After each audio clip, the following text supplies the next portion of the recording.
Blog Talk Radio. Mi chiamo Afurakanu Afuraitkaitnut, Neye AKANFO NANASOM, Da Bidinde Odwirafo, Kwesi, Nehem, Ptah, Akhan. Aakhuamuman, Amaruka, Atifi, Odwirafo. That means greetings to all Afurakani, Afuraitkaitnut people, meaning Africans, black people. Today is AKANFO NANASOM Day, Ancient, Authentic, Akhan, Ancestral Religion Day. My name is Odwirafo, Kwesi, Nehem, Ptah, Akhan. Odwirafo of the Aakhuamuman Nation in North America. Yet I say we thank you for tuning in to the show. We are going to place some links in the chat room for individuals who are on the phone line. If you have a question or a comment, hit the number 1 so we can see that your hand is raised. If you're in the chat room, you must log in with the username in order to interact in the chat room. We're going to place a couple of links right now. The UAB-ODWIRA page link will place in the chat room. We're also going to place the link to the OBARIMA page, one of the publications we'll be dealing with. In fact, we'll give you the direct link to the Amansesew page there. For those who are new to the broadcast, we have 3 broadcasts on a weekly basis. On Joda, Monday we have AKANFO NANASOM, Ancient, Authentic, Akhan, Ancestral Religion. On Tuesday, Benada, we have ODWIRA, which means purification, where we deal with Afurakani, Afuraitkaitnut, Ancestral Religion in general, showing how it impacts every aspect of our lives, purifying concepts, purifying the understanding of cosmology, ritual practices. There's misinformation that has been propagated in the Western Hemisphere regarding Afurakani, Afuraitkaitnut, or African ancestral religion, as well as on the continent by those who've been infected by white culture, by Christianity, Islam, Judaism, white culture in general. And those corruptions infecting the presentation of the culture coming from certain individuals on the continent, they begin to infect those of us who connect with them on some level with false interpretations of cosmology, ritual, and so forth, and then we incorporate those infections and then present that culture to our people here in the West. So we purify concepts, purify the understanding of cosmology, and show how Nanasom, Afurakani, Afuraitkaitnut, ancestral religion impacts every aspect of our lives. So that's what we deal with on Benada or Abinada on Tuesday with ODWIRA. On Arukuda, Wednesdays, we have Egua Marketplace, and we deal with Afurakani, Afuraitkaitnut, businesses, organizations, and institutions. We have individuals who come onto the show. They talk about their businesses, organizations, and institutions, how they are serving the Afurakani, Afuraitkaitnut community in a positive capacity, and how their ancestral religious values inform their service to the community. In the context of Egua Marketplace, we have published our Okom Economic Development Model. You can download that economic development model directly from our Okom page. We just put the link in the chat room. The Okom page, OKOM, Okom page on our website on Odwirafo.com. We published that model. We deal with economic development from an Afurakani, Afuraitkaitnut, or African ancestral religious perspective. We talk about what it takes for our people to reorient our spirit, our mind, to aligning with divine order.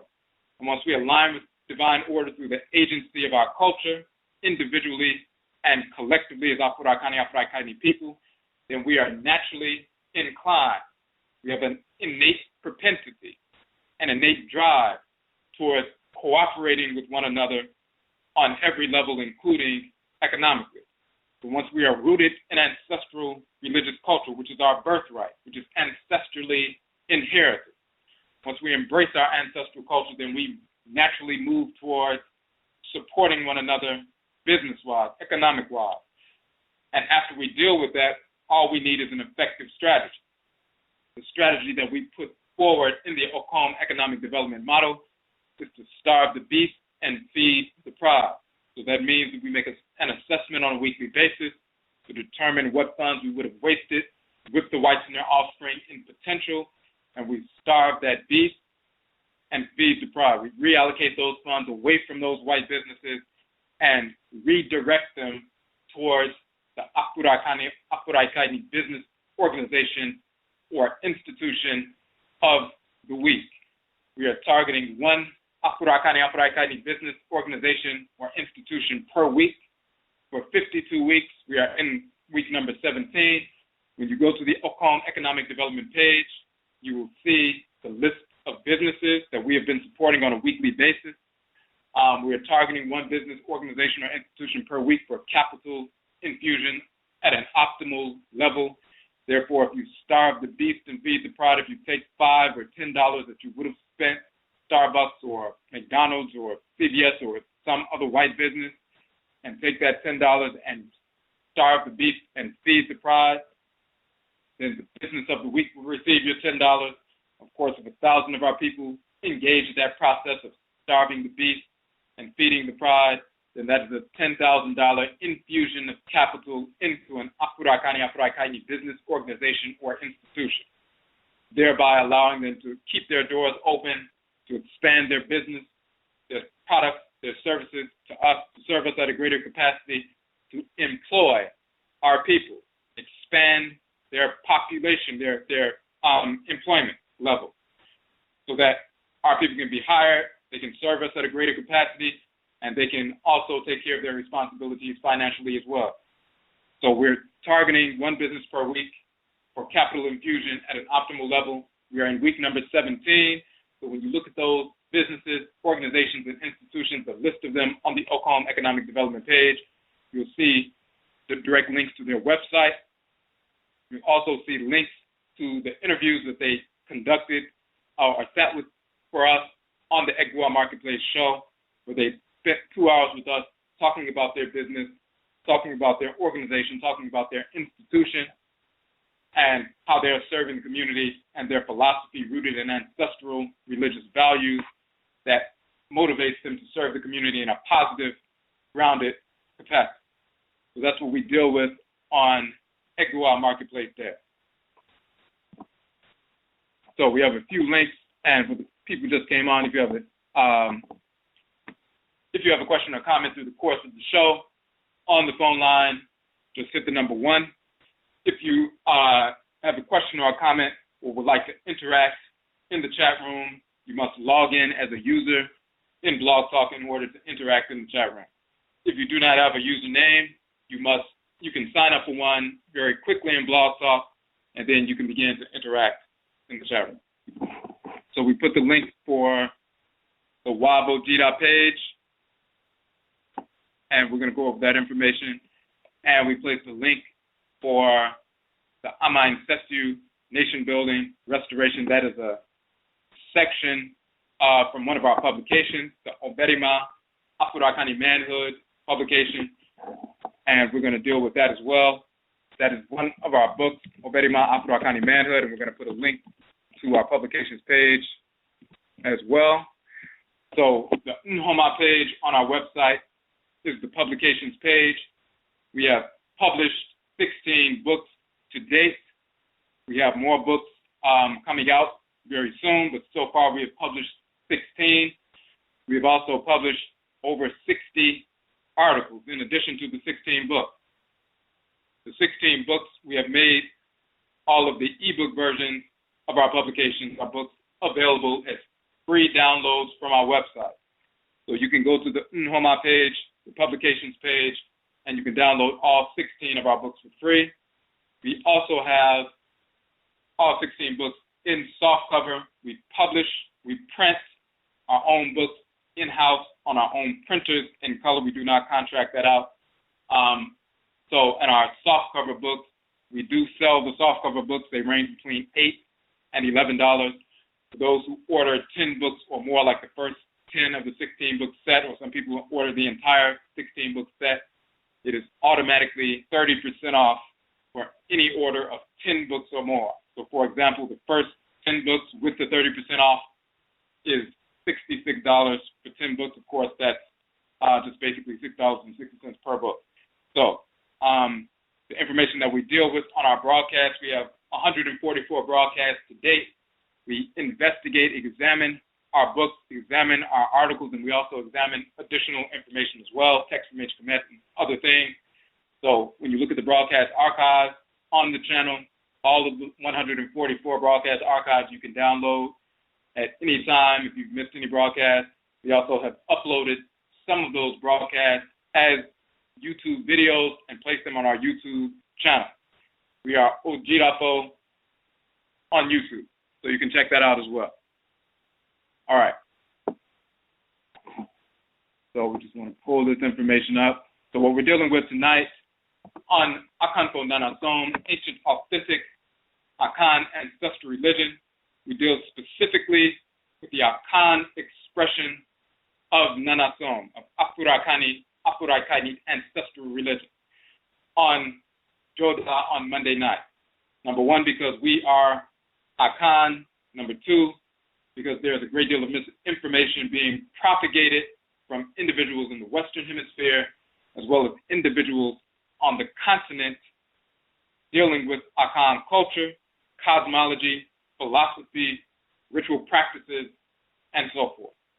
So we bring clarity and clarify concepts, cosmology, philosophy, ritual practices, and so forth, and how our ancestral religious practices are spiri-genetically inherited and transcarnationally inherited, meaning that we are assigned to the abosom, the forces in nature. They are assigned to us, to our blood circle, before we enter the womb, as we are drawn as ancestresses and ancestors, and before we enter into the womb through Bebra, through the rebirth process, the reincarnation process, before we are drawn into a womb to be born into the world as an ancestor, as an ancestress, an ancestral spirit, we are drawn to Nyamewa, Nyame, the great mother and great father of the supreme being called Amenet and Amen in ancient Kanat and Kemet. We are assigned specific abosom, specific forces in nature to guide us throughout the course of our lives that govern our head, specific abosom that govern our patriclan and matriclan. And then we are ushered into a womb by ancestresses and ancestors, our nananom nsamanfo, specific nsamanfo, who are assigned to guide us throughout the course of our lives as well. They are assigned to us by the Supreme Being pre-incarnation. So then when our spirits are ushered into a womb, and then our spirit takes up residence in the womb, in that zygote, after conception, and then 40 weeks later, we are born into the world. When we come into the world, we are already coming into the world with our bosom assigned to our head and to our patriclan and matriclan energy. We have Nsamanfo, Nananom Nsamanfo, ancestresses and ancestors who have already been assigned to us, who we were connected to in our previous existence and who've been connected with us for thousands of years. And they are assigned to us by the Supreme Being to guide us throughout the course of our lives. So when we make mistakes, we can realign ourselves with reality, with order. When we're about to engage in activity, our energy is replenished by the abosom, the forces in nature, rejuvenated by them, and so forth. So we are born into the world with a culture. If you are connected to the forces in nature, you have a specific function to execute in creation. That is the manner in which you must operate in the world. That means you have a way of life.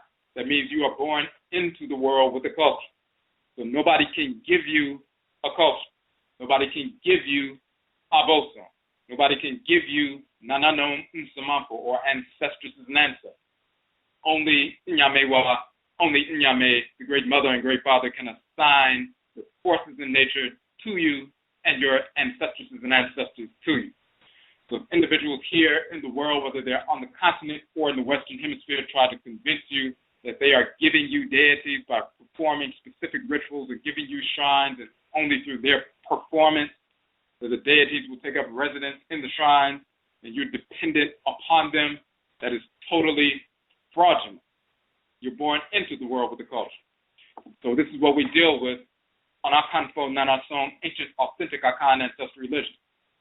Of course, Khan, in the Khan language, the root means first or foremost. It also means to count or to calculate, to reckon.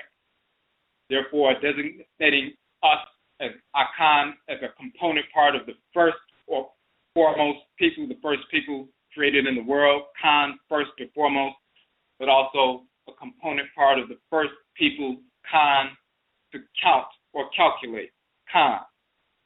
Counting or calculating or measuring, dealing with the foundation of civilization. When you count, calculate, make decisions based on those measurements, then you can structure society based on the divine order of creation. And because of our capacity to calculate, to study, to measure, and apply what we have learned, we were able to establish a civilization, a social order rooted in the divine order of creation. That's what a civilization is. Because only Afurakani, Afuraitkaitnut people have the capacity to align with the forces in nature, the spirit forces that animate the sun, animate the moon, animate the planets, animate the black substance of space, animate the oceans, rivers, atmosphere, thunder, lightning, fire, the core of earth, and so forth, because we're the only people in the world who can align with these forces in nature. We can align with these forces that are the embodiments of order. And because we can align with them and harmonize with them, be possessed by them, communicate with them, then we can attune to divine order, a living order, and then we can replicate that divine order that we are attuned to. And because we have that capacity, we are the only people who have ever and will ever be able to establish a social order rooted in the divine order of nature, because we can attune to the forces that develop and maintain that order. So this is what we have done. Akhan people are component part of the first people to engage that process. Khan meaning first and foremost, Khan meaning to calculate, to count, to reckon. When you look at ancient Khanat, a title of ancient Nubia, the root in the language of ancient Khanat and later Kemet, Khan once again means first and foremost. Khan also means to calculate, to reckon. So when you look in the Medutu, the hieroglyphs of ancient Kemet, you see the term Khan meaning first and foremost, Khan meaning to calculate, to reckon, to count. It is also the title of ancient Nubia. And it's also the title of the people, the Khanit people and Khanat people. So when we migrated from ancient Khanat, Nubia, some of us migrated north and established what would later be called Kemet. Some of us, after the invasions of the Assyrians and Persians and Greeks and Romans and so forth, migrated west and reestablished the Khanat Empire, the Nubian Empire, in West Afuraika. That is the ancient empire of Kana or Ghana over 2,000 years ago. About 1,000 years later, because of invasions of Negroes who had become Muslims as well as white Arabs and so forth, some of our people left the neighborhood of West Afuraika that was becoming degenerate. We moved a little bit further south towards the savanna regions and the forest belt regions and reestablished Akhana civilization or Akhan civilization in the savanna and forest belt region of what is today's the Republic of Ghana and Cote d'Ivoire, Ivory Coast. A few hundred years later, some of our people got caught up in the Musuo Kessie, the great perversity, the enslavement era. We were taken from those regions of today's Ghana and Ivory Coast and forced into enslavement in North, Central, South America, the Caribbean, and Europe over the course of a few hundred years. So this is how the ancient people of Khanat, the Khanit people, came from ancient Khanat to the western portion of Afuraitkaitnut, Africa, then southwest Afuraitkaitnut, and then into the western hemisphere. And of course, some of our people are directly descendants. The same is true of the Yoruba people and Efe and phone and many others as well. So we're dealing with the Akhan expression. So once we have that truth serum, we know exactly who we are, physically, genetically, and transcarnationally, meaning through successive reincarnation, successive bedra, rebirth, through our blood circles. We know exactly who we are. We can learn exactly who we are by communicating with our our spiritually cultivated ancestresses and ancestors, and of course the abosom, the forces of nature who are assigned to us by the Supreme Being, including our Kra and our Krawa, our soul, our divine consciousness, which is a deity in and of itself, dwelling in the head region. So this is what we're dealing with on AKANFO NANASOM. That's what we're dealing with. Tonight's subject, ODWIRAMAN, Purified Nation, Afurakanu, Afuraitkaitnut, Africans in the West. So we're going to talk about Amansesew, which means nation building, nation restoration, nation reorganization, dealing with it from a purified perspective. In the Western Hemisphere, because of the various things we have gone through, we have become a nation in the Western Hemisphere. Afurakanu, Afuraitkaitnut, bound together through experience, bound together through genetics, bound together spiritually. Spiritual clans, matriclans and patriclans and ancestresses and ancestors coming back, being born through these unions, through these ancestral clans. So we've become an Oman, a nation. And that's all Afurakani, Afuraitkaitnut people. So let's look at the term that we're using describing that nation, and specifically a purified nation, people who have come through the fire.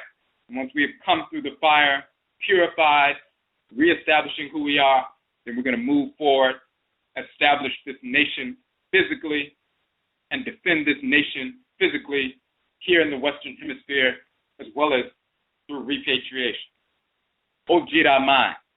Odwira means purification in the Akhan language. Odwira also means a celebration of purification.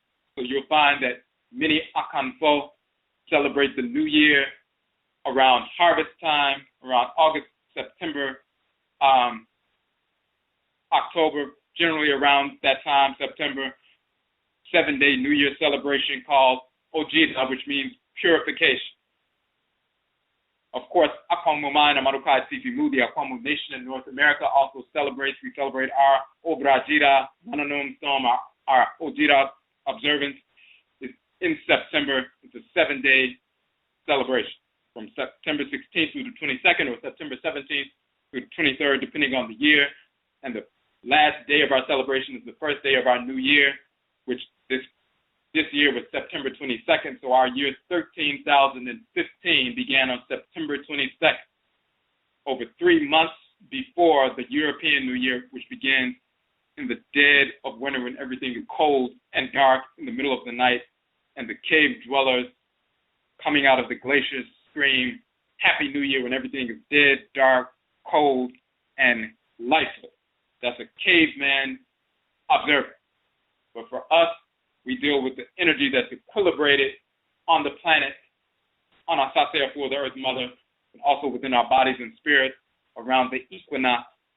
We take advantage of that energy, that shift in energy on Amansesew, our Earth Mother, just as you take advantage of sunlight when it's hot outside. You want to go get some sun so you can be rejuvenated and strengthened. Before the sun sets, you go take advantage of that energy. In the same capacity, the relationship of Amansesew, the Earth Mother, to the sun on the equinox has an equilibrating effect on the planet, an equilibrating effect upon our bodies and our asunsum, our spirits, and we take advantage of that through ritual practice to invoke Amansesew and Amansesew and the various abosom and the Nationhood for purification. Jida. However, the term Jida is not an Akhan term. When you look in the language of ancient Kemet and Kana, you'll find that Jida means purification. Jida also means a celebration of purification, a ceremony of purification. The exact same terms with the exact same two meanings in the Akhan language, in the language of ancient Kanat and Kemet, because of course our languages are directly derived from that parent language. So when we say Jida, purification, we're not dealing with specifically an Akhan term, we're dealing with an ancient term from our mother language, the same mother language that the various other languages, Yoruba, Ebe, Fula, Fan, the various languages come from. Then we look at the term Oman. Mine, dealing with nation. So let's look, if you look in a couple of dictionaries,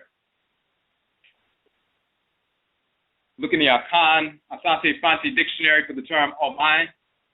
Oman specifically talking about a nation, a state, but also meaning the people. When we say the Oman, we're talking about the nation, but also Oman meaning the people. Also Oman folk, the group of people folk who are part of a nation. So if you look at that terminology, you'll see mine, a collection of houses larger than a village, the inhabitants of a town as a political body, a community, the body of inhabitants of a country united under the same government, a nation, tribe, people, state, the people, the mass of a community.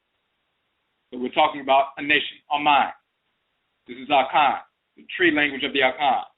But then the root of the term, why does Oman or mine mean nation? If you look at the root of the term, the general term mine, it means to turn, to go aside, to turn in somewhere from the way you're journeying. For example, if someone's going along a road and then they turn in somewhere, that's mine or Oman, turning into somewhere, going off the main road and turning into somewhere.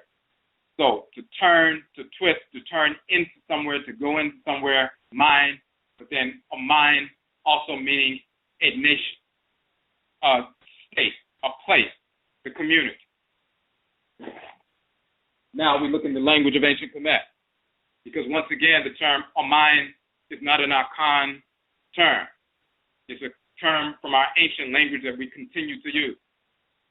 So if you look in the hieroglyphic dictionary, for example, Budget's hieroglyphic dictionary, page 274, you look at the term mine. It means to twist, to turn around, also meaning curved or bow-shaped.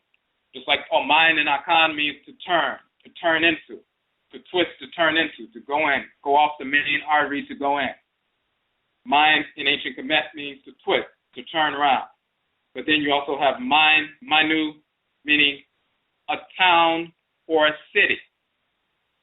And then it has a question mark next to it because the Egyptologist wasn't sure. They saw the glyphs mine and manu, meaning as well as the determinative symbol that represents a nation, a state, a polity. So they put a question mark. They defined it as a town or a city, but then they put a question mark because they weren't sure. But of course, we are sure because we just read the two definitions. Again, in Akhan, mine meaning to turn in, to turn into, to turn aside and so forth, turn off the main road and so forth, but then mine meaning a nation, something larger, a city, a nation, a state, but then also the people of the nation. Then you look in the ancient Kemet, mine meaning to turn, to twist, to turn around and so forth, but then mine also having the glyphs representing a city or a town, but a polity, a political body, a nation, dealing with the people. So what is the relationship? First of all, we prove, of course, conclusively that the same term with the same two meanings found in the same language, of course, it's the same language. What is the relationship between mine, meaning to turn into, to turn off the main road, to turn off the main artery, turn to the side and so forth, and nation? Why is there a question mark? Because they don't understand the relationship between the two.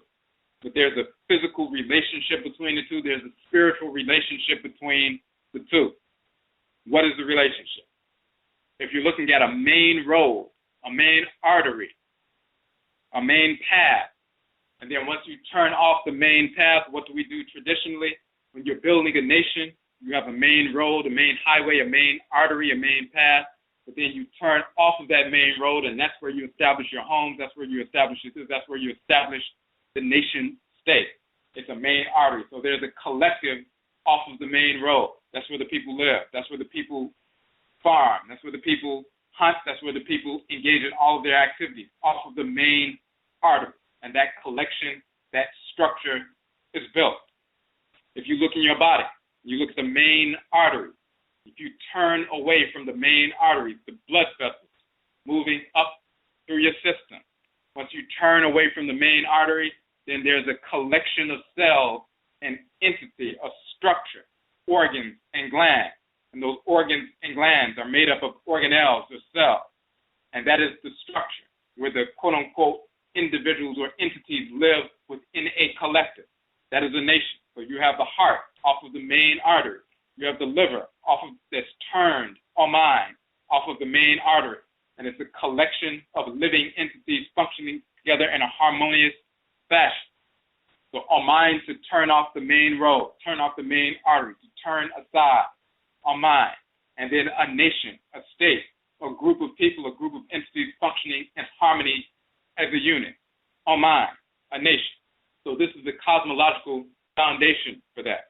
Then, of course, you have a spirit body and your spiritual energy moving up and down your spine. And once it diverges off and turns off mind to the spiritual organs, as we talked about a couple of weeks ago, the kara, which is a term from ancient Kemet, meaning anything round, circular, or a cylinder. The spiritual organs, this is where the white neural spring gets the term kakra from, or chakra from. Anything round, cylinder, or circle, these energy centers stolen directly from the term kara in ancient Kemet. Of course, we published our book, Ankh, the origin of the term yoga, and kasa, the origin and nature of the chakra. We published that book and proved that the term Ankh is the origin of the term yoga or yoke or yonk, which is a corruption of Ankh. And then we also proved that kara is the origin of the term chakra in the white neural spring, took that information and began to lie, saying that it came from Sanskrit. It actually predates Sanskrit and the white neural spring existence on Earth by thousands of years, fully incorporated in ritual practice and culture in ancient Kemet before the white neural spring existed, and therefore, of course, before they invaded ancient Black India. So, the same structure. To turn to the side, to go off to the side, to go in off of the main artery, to turn, to twist away from the main artery, to go in, Oman. In a nation state, a collective of living entities functioning in harmony with one another, Oman. A nation physical in the nation, on the land, that's also physically in the body. The main arteries diverge and turn off into organs and glands and so forth. And spiritually, the spiritual artery, the divine living energy moving through your blood system, turning off into these organs and glands, these spiritual organs and glands, these energy centers, to illuminate them, to enliven them, to rejuvenate them, and so forth. So that's the connection. Because we have a living culture, we can understand that connection. And our mind, therefore, is an entity. And our mind is a living entity. In our culture, in our cosmology, and in reality, the nation, a real nation, is a living entity. And we are cells within that nation. We are cells within certain organs and organ systems within the great divine body of the Supreme Being. So it's cells within the organs as we serve our parent organs, which are divinity, then we're serving the great body at the same time. When your liver cells serve the liver and execute and support liver functions, they are serving you, the body, at the same time. When your heart cells support heart functions, they are serving you, the great body, at the same time. When we serve our parent organs, we are cells within the great body, divine body of the Supreme Being, Nyamewa, Nyameo, Aminet, and Amen. When we serve our function that is encoded within our krawa, our soul, our divine consciousness, we serve our parent organs, the deities that govern us, then we're serving the great divinity at the same time, the great mother and the great father at the same time. So when you look at those cells and look at the organs in the same fashion, you can look at the organs as a nation, as various nations. So when you have a naturally forming nation, meaning people are guided to certain areas, certain regions of the Earth Mother, certain regions of Amansesew, they're naturally guided to certain areas. Then they begin to coalesce in those areas, and they establish habitation in those areas, naturally guided, not just people escaping from, engaging in foolishness and run out of town, and then they become a collective and they set up shop.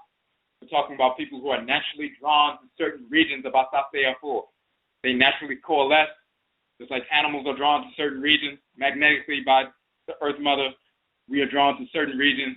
We begin to coalesce in those regions and build certain kinds of nations that have a certain character based on the energy of the people and the abosom who govern the land and so forth. Therefore, a naturally occurring entity has been formed. We are taking up residence in a region of the Earth Mother, an organ system of the Earth Mother, and we're participating in a natural process. This is an organ, this is a nation. Nations have a divine structure.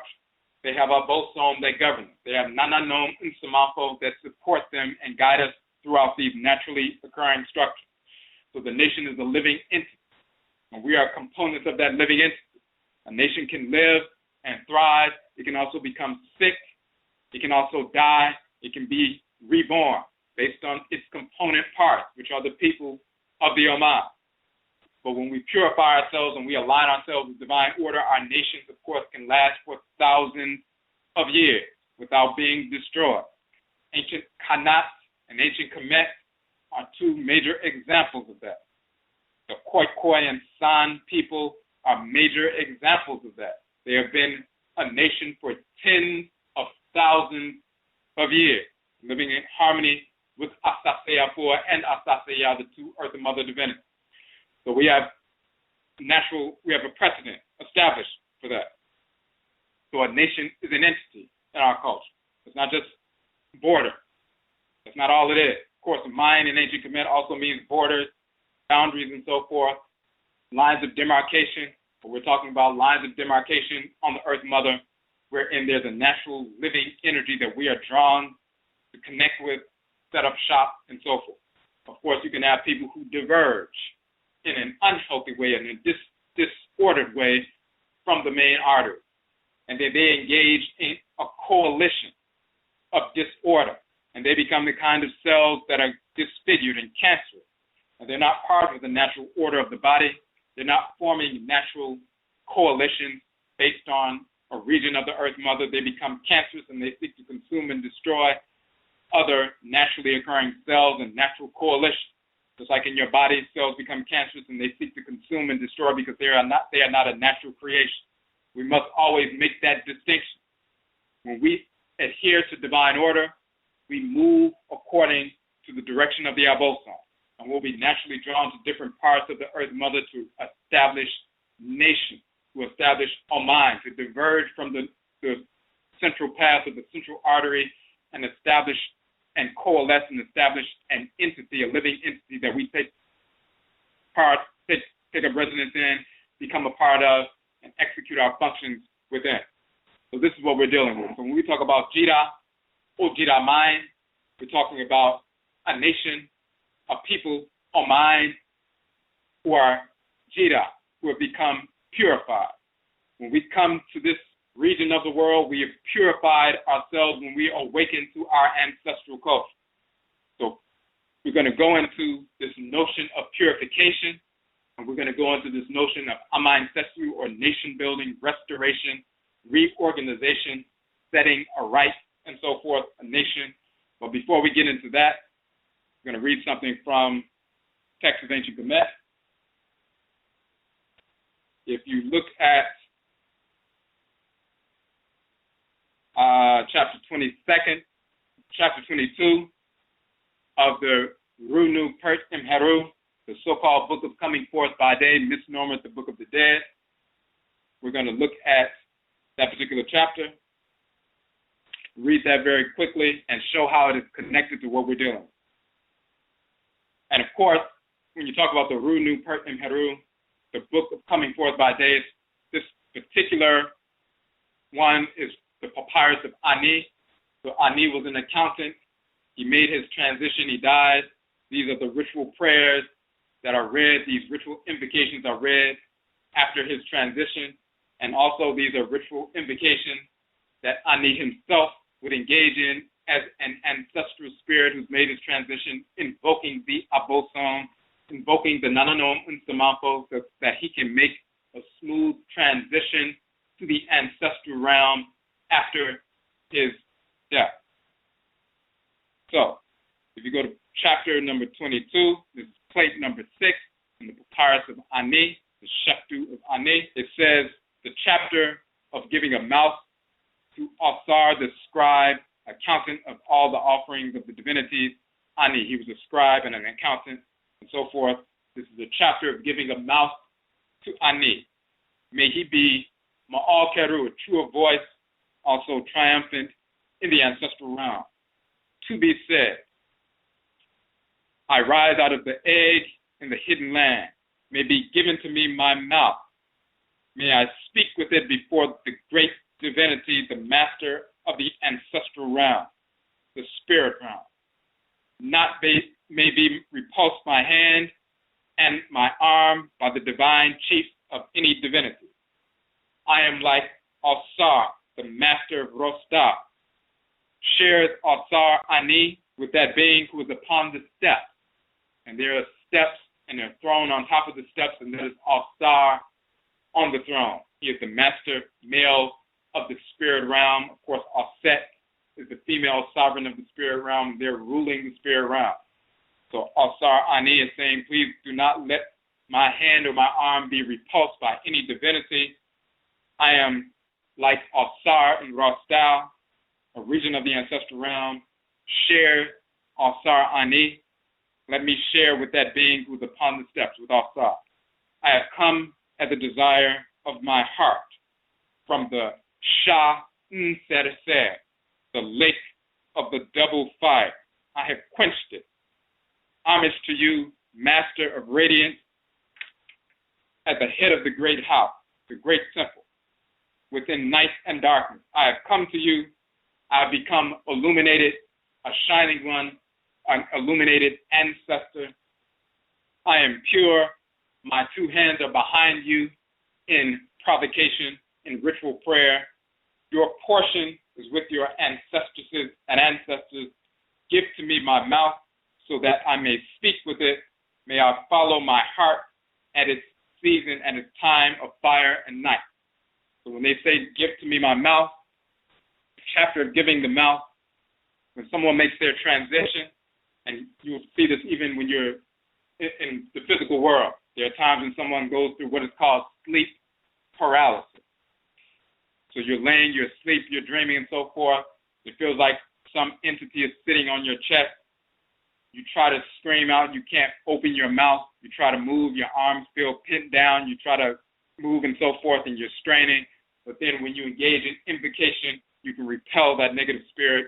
Of course, in the Hoodoo tradition, they would say that is a witch riding you, a negative discarnate ancestral spirit, a non-relative riding you, but you can repel that entity when you engage in ritual invocation. You can finally open your mouth. And the same thing takes place in the after-death state, when the spirit separates from the body, where the body is buried and so forth. The spirit makes its transition after spending some time around the living family members. The spirit begins to make its transition to the space where the other ancestresses and ancestors are. But of course, on that journey to that region of the ancestral realm, there are other discarnate spirits, other discarnate ancestral spirits, some of whom are just hanging around. Some who are, quote unquote, just like homeless people in the physical world, who have been put out of their homes, and they harass people because they're out on the street and they're angry and suffering. Such spirits make their transition to the same spirits who are earthbound, hanging around, trying to harass people in the physical world, as well as people who make their transition. They encounter these negative, wayward type ancestral spirits in order to not get caught up by them and harassed by them and controlled by them and influenced by them negatively. You engage in invocation. You open your mouth and invoke the Abosom. Open your mouth and evoke the ancestresses and ancestors. Some of them will try to assault you. Some of them will try to close your mouth. Just like some of them tried to close your mouth and sit upon your chest when you were dreaming, and your spirit was interacting in the spirit world while your body was laying on the bed at night. When your body is buried in the ground and your spirit is trying to interact with other Nsamafo in the spirit realm, they would try to block that passage and stop your forward progress, just like a homeless person may try to get in your way and try to stop you from going somewhere and harass you or even try to commit violence. But then you can open your mouth when you invoke the Abosom, and you can repel such spirits so that you can clear the way, open the way so you can move forward. He said he has come to the lake of double fire, and he has quenched it because he has been purified. Then he says he is illuminated, and he is pure. Why? He has become pure because he went through that lake of double fire and quenched it. This is what has happened with our people. This great, quote-unquote, lake to get to the Western Hemisphere. Those of us who maintained our ancestral tradition, we were able to open our mouth. The ritual of the opening of the mouth. We invoked and opened our mouths and communicated with the Abosom, communicated with the Nananum Nsamampo, the spiritually cultivated ancestresses and ancestors, the Nananum Nsamampo. We invoked the Abosom, the forces of nature, the dead. And through that invocation and evocation, we were empowered and motivated to wage war against the whites in our offspring and destroy them, kill them, burn down plantations, and free ourselves from enslavement, and bring an end to the enslavement of our people in the Western Hemisphere. It was through the wars that the Afurakanu, Afuraitkaitnut would embrace ancestral religion. It was through the wars that they waged against the whites in their offspring that struck such fear in the whites in their offspring that they were forced to accept abolition and forced to end enslavement and accept the reality of emancipation as well as repatriation in certain instances. So because of that fact, we were able to open our mouth. May be given to me my mouth so I can speak with it so that I can overcome, become Ma'al-Keru, triumphant, victorious in the ancestral realm as well as in this physical realm. Come through the She-Nserser, the lake of double fire. I have quenched it. I've moved through the fire, and now I've become purified. I overcame that. I quenched it, and now I'm establishing my independence. We did that physically, just like Ani does this in the ancestral realm. He overcame the lake of fire, and then he moved forward to go to the ancestral realm and live in that ancestral nation. Once we have moved through this fire, we have become, as he says in the text, I've become Akhu, I've become an illuminated one, an honored ancestor. I am pure. Wab, I am pure. Give to me my mouth. I am now one of the ones who have lived in harmony with divine order. It is time for me to coalesce, reconnect with others, and establish that nation, that purified nation, returning to the great one on the great steps, the sovereign of the ancestral realm, male and female, All-Star and All-Set, the one who sits upon the steps, as he said. And once he beheld the one who sits on the steps, he wanted to connect with them, meaning he wants to connect with that ancestral community, that harmonious community. In the spirit realm, that is the realm of the Nananum Nsamampo, the honored ancestors and ancestors. In the physical world, that is the Nananum Mpanyimpo, the honorable elders and elders who have maintained culture. So we want to connect with those individuals who have maintained culture within our blood circle, within our patriclans and matriclans. And once we have overcome those who have tried to get in our way, we purified ourselves coming through the lake of fire, overcoming that entire process, purified ourselves, become honored, become illuminated. Wab, I am pure. Now we're ready to establish a nation. And so we become the purified nation. Jira meaning pure, purification in Akhan. Jira meaning purification, pure in ancient Kemet. Oman meaning nation in Akhan. Mine meaning a nation in ancient Kemet. So ODWIRAMAN is the purified nation. This is Afurakanu, Afuraitkaitnut in the Western Hemisphere. Those who are descendants from those who were forced into enslavement, but we rose up, waged war against the whites in our offspring, purified ourselves through ancestral culture to bring an end to enslavement. And in this generation, in this time right now, we are raising up once again to re-embrace our ancestral culture, purify ourselves, and move forward with real Amansesew, real nation building, real nation restoration. The foundation of culture, that which animates culture, is Nanasom. Afurakani, Afuraitkaitnut, ancestral religion animates the culture. And of course, Bebra, reincarnation, and the ramifications of reincarnation animates the ancestral religion. Every time you see an Afurakani, Afuraitkaitnut individual, you're looking at an ancestor or ancestress who has returned. Sometimes you're looking at an ancestor or ancestress who had held on to the culture in the past, and they were the ones who were successful in waging war against the whites and their offspring and establishing independent sovereign nations during enslavement and maintained their independence intergenerationally, generation after generation, and defended their independent sovereign nation until slavery was brought to an end. Sometimes you're looking at such individuals, and now they have been reborn, and it's time for those individuals to coalesce and engage the same process to finally affect the process that we have been seeking to affect and talking about affecting for over 100 years, which is Amansesew, nation building, restoration. So let's look at principles of purification in relationship to 7 principles of purification in relationship to the 7 principles of Amansesew, or nation building from a holistic perspective. In our book, OBARIMA, Afurakani, Manhood, in the second section, we deal with the 7 principal values of Amansesew, or nation building. Those 7 principal values are connected to the forces in nature, the abosom that govern the solar, lunar, and planetary bodies that govern the 7-day week, but also govern all natural cycles, including the 7-day chronobiological cycle of the body.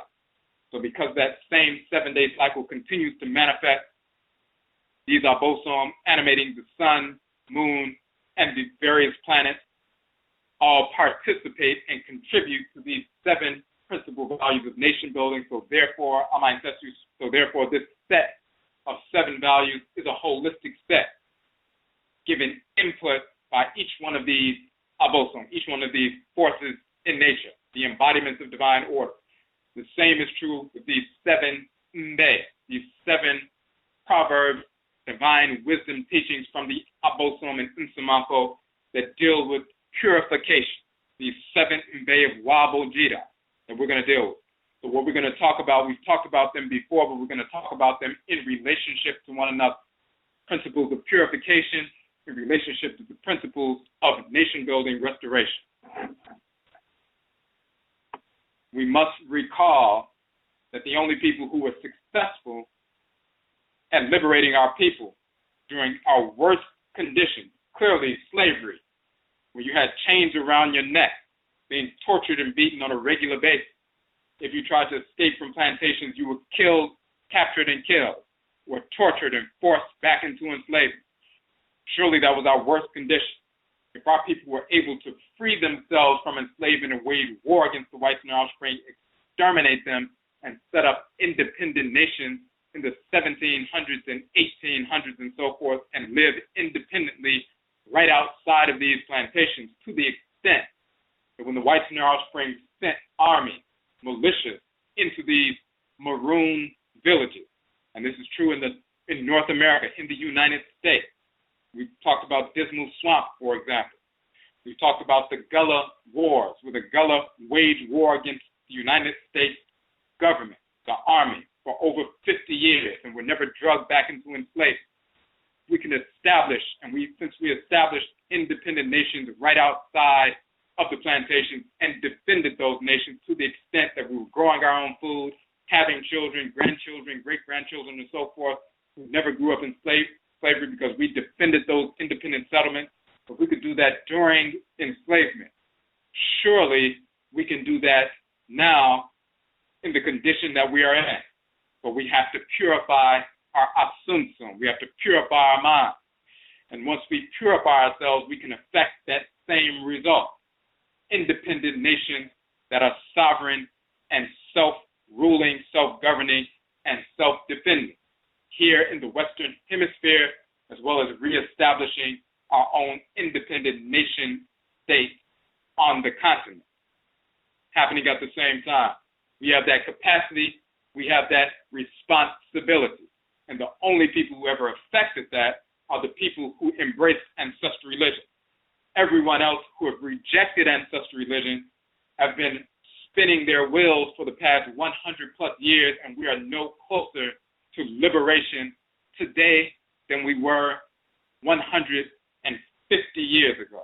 We're no closer to sovereignty, self-ruling, self-governing nation today than we were 150 years ago. So at some point, the people who actually affected what people are talking about need to return and re-emerge and bring that result once again. And this is what we're dealing with ODWIRAMAN, the purified nation. This is Afurakani, Afuraitkaitnut people in the Western Hemisphere. We are now a purified nation. We are ODWIRAMAN. So let's first deal with the principles of Amansesew, or nation building restoration. Aman, of course, means nation. Sesew means to restore, to build, to rebuild, to set aright. Restoration, building, nation building, restoration. So if you look in the OBARIMA Afurakani Manhood book, in the second section of that book, you'll see the section, a portion of it talking about Amansesew. And we say Amansesew is an Akhan term, meaning nation building restoration. Below is a modified excerpt from the work, and we're just dealing with this one specific section. It says, modified excerpt from the work, OBARIMA Afurakani Manhood. Note that in the human sphere, only Afurakanu, Afuraitkaitnut, meaning African Black people, qualify as created entities as properly defined in this excerpt. So this is what we say in this section. As you establish balance within the manifestations of your emotional energy, you will be able to recognize the physical, mental, intellectual, spiritual assault being waged against you daily from the society of the whites and their offspring. You will therefore be able to discern, properly determine what is truth and what is false, what you need to accept and what you need to reject, who and what to love or be in law with, and who and what to hate. Through ritual practice of Nanasom, your Afurakani, Afuraitkaitnut, African ancestral religious practice, you must ground yourself. And we were already in the second principle of manhood, this OBARIMA Afurakani Manhood book, 7 sections dealing with 7 principal values of manhood based on the Abosom that govern the 7 days of the week as well. So this is what we were referencing.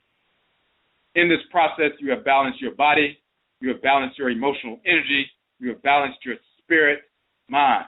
You are now capable of connecting with other individuals whom have balanced themselves as well and begin the process of Amansesew.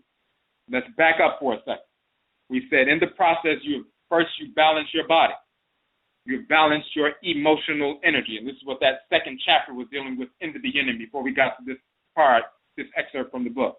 You balance your body, and we did a broadcast on that. You balance your emotional energy. We did a broadcast on that, specifically dealing with ritual.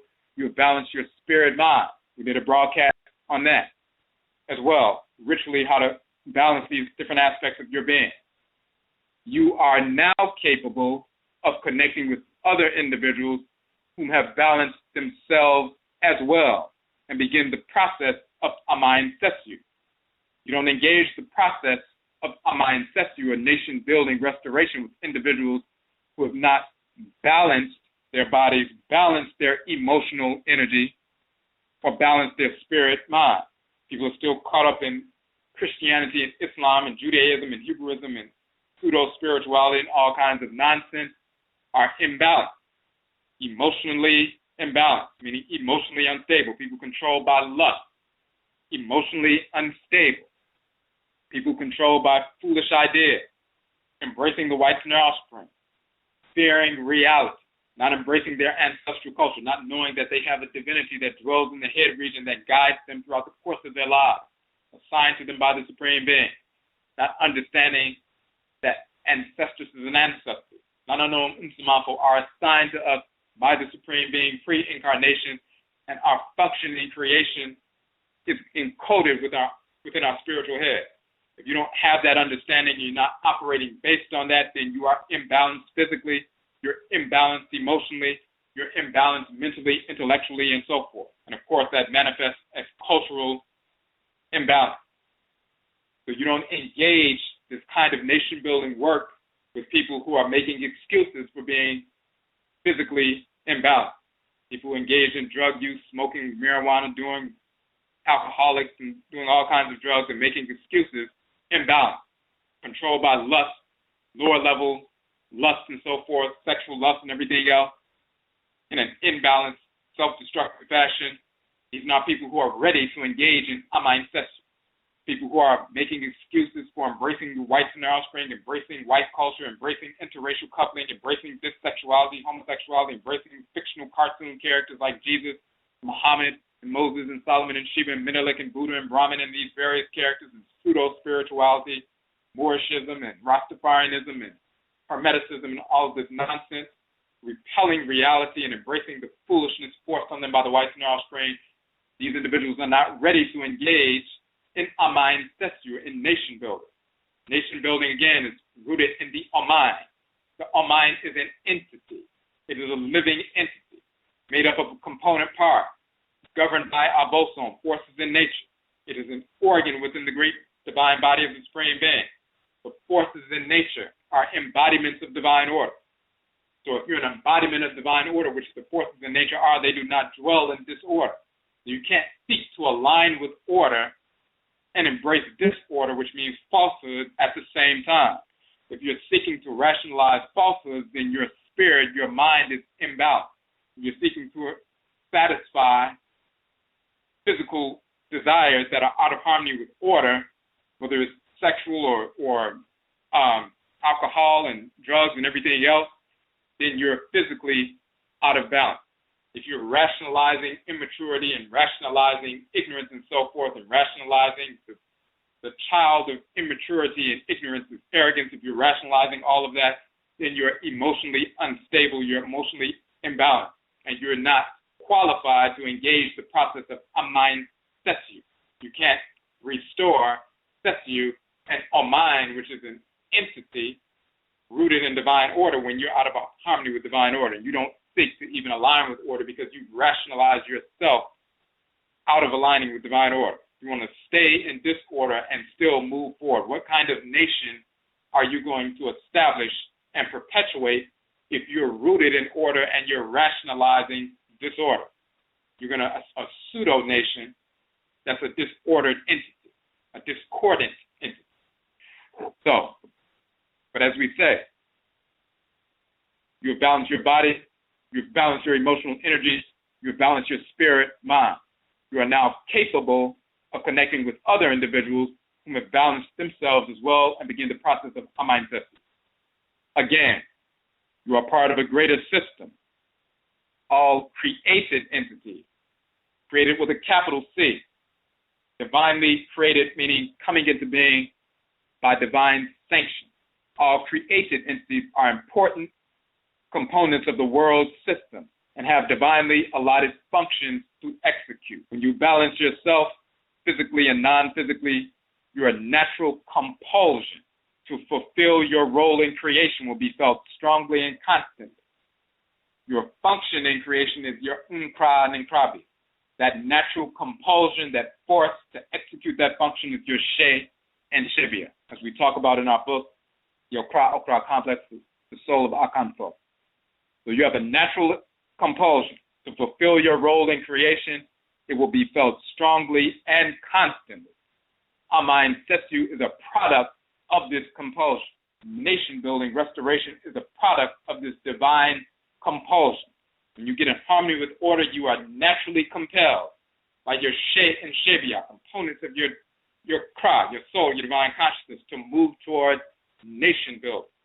That is the intersection between nation building politically and nation building spiritually. When you align with divine order, you're naturally inclined to coalesce with other entities who are embracing divine order. You're naturally inclined towards establishing organ system, organ and organ system, that nation. When you balance yourself, again, physically and non-physically, your natural compulsion to fulfill your role in creation will be felt strongly and constantly. Amansesew is a product of this compulsion. You will recognize the reality that to exist under the rule and governance of the whites and their offspring, our enemies, is the ultimate imbalance for the Afurakani, Afuraitkaitnut, Oman, nation or community.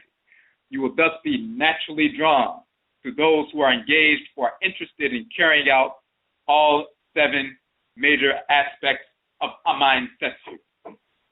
The 7 major aspects, of course, connected to the 7 days of the week and the abosom, the forces in nature that animate the solar, lunar, and planetary bodies which govern the 7-day week and all natural cycles on Earth, and therefore all natural actions within us as well, physiologically as well as socially. First, methods of food production and preservation. Second principle, methods of curing disease. Third principle, a military structure, defense, security. Fourth principle is the institutionalization of value, establishing institutions, training institutions, cultural institutions, ritual institutions, and so forth. The fifth principle of Amansesew is establishing methods of governance and jurisprudence, sound governance and jurisprudence. The sixth principle is the construction of homes on acquired land. The seventh principle is the manufacturing of clothing. And we've dealt with these principles in previous broadcasts. The Afurakani OBARIMA, man, and the Afuraitkaitnut, Oba, woman, are compelled to participate in the process of Amansesew in all of these areas. The various aspects of Amansesew are governed by the abosom of the 7 celestial bodies as well. You will find that there will be one or more out of the 7 areas that your spirit is drawn more strongly to than all others. Afurakanu, Afuraitkaitnut recognize that maturity is rooted in independence, sovereignty, self-rule. We are therefore committed to acquiring land and building a nation. When we talk about your spirit, it will be drawn to certain one or more aspects than others. Some people are naturally drawn towards methods of curing disease, the second principal value of nation building, because they have a function encoded in their krawa, their soul, the divine consciousness, to be the kinds of cells in the body that repair naturally. They naturally function in the Afurakani, Afuraitkaitnut society. They're drawn to where disrepair is taking place, and they seek to heal and bring it into dis-ease within the community, within the individual, within the community, within the Afurakani, Afuraitkaitnut nation. Some people are naturally drawn towards and governed by the abosom of fertility of the land, agriculture, and so forth. So they're naturally drawn towards food production and preservation. Some people are naturally children of the immune system within the great divine body of creation, so they'll be naturally drawn towards military functions and establishing a military structure, a defense structure, and an offense structure, security, and so forth. Some people are naturally connected to the forces in nature that govern the communicative structure within the body, the nervous system within the body that carries the messages to every cell in the body, the directives that come from the brain. So they establish institutions so they can transfer knowledge. Training institutions to teach agriculture, training institutions to teach the curing of disease, training institutions to teach a military structure, training institutions to teach culture, spirituality, so that people understand the values of the nation. They value the nation that is being built, the Oman. When everyone in the nation values the nation, then they seek to perpetuate the nation. They seek to defend the nation.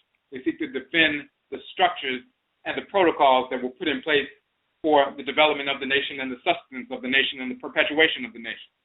So people who are governed by that communicative force in nature, they're naturally inclined towards institutionalization of values and building institutions. Some people are naturally drawn towards governance and jurisprudence, maintaining order, administrative activities, and so forth. Some people are naturally drawn towards engineering, the construction of homes on acquired land. Some people are naturally drawn towards clothing and textiles and dealing with that kind of activity. So you'll be drawn to one or more of these areas of Amansesew nation building based on the divinity that governs your head and the function you are to execute in creation. Once again, that is the intersection between Nanasom, Afurakani, Afuraitkaitnut, ancestral religion, and nation building. There is no separation. There's no severability. You must understand the connection between your divine function in creation and how that is directly related and undergirds the nation-building process.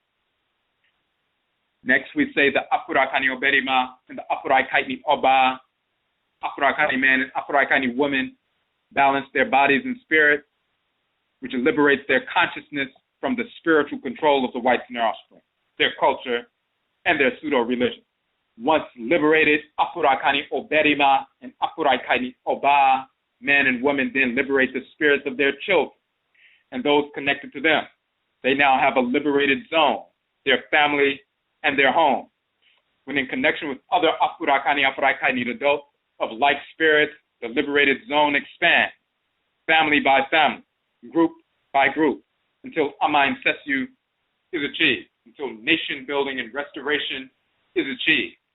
So these 7 principal values of nation building are what we're dealing with is a holistic set, but then we want to juxtapose them with the 7 principal values of purification. Once again, we said first you must purify yourself. We are ODWIRAMAN, it's Afurakanu, Afuraitkaitnut, Africans, black people in the West. We are ODWIRAMAN, we came through the shade, the lake, water of fire. We are purified. Ani says, I am pure. Wab, I am pure. Now I'm ready to go in the presence of Afsar, the presence of Afset, connect with the ancestors and ancestors who are harmonious in that nation, in that collective, in that community, because I've become purified. I'm ready to participate in that coalition. He says that the portion, the sacrifices, the portion, that which is distributed out from Afsar, he has his portions from his ancestors and ancestors. That's dealing with what is given, not only land in trust, specific functions in creation as well. What are your portions? What is given? What is sacrificed? What are you to execute in creation?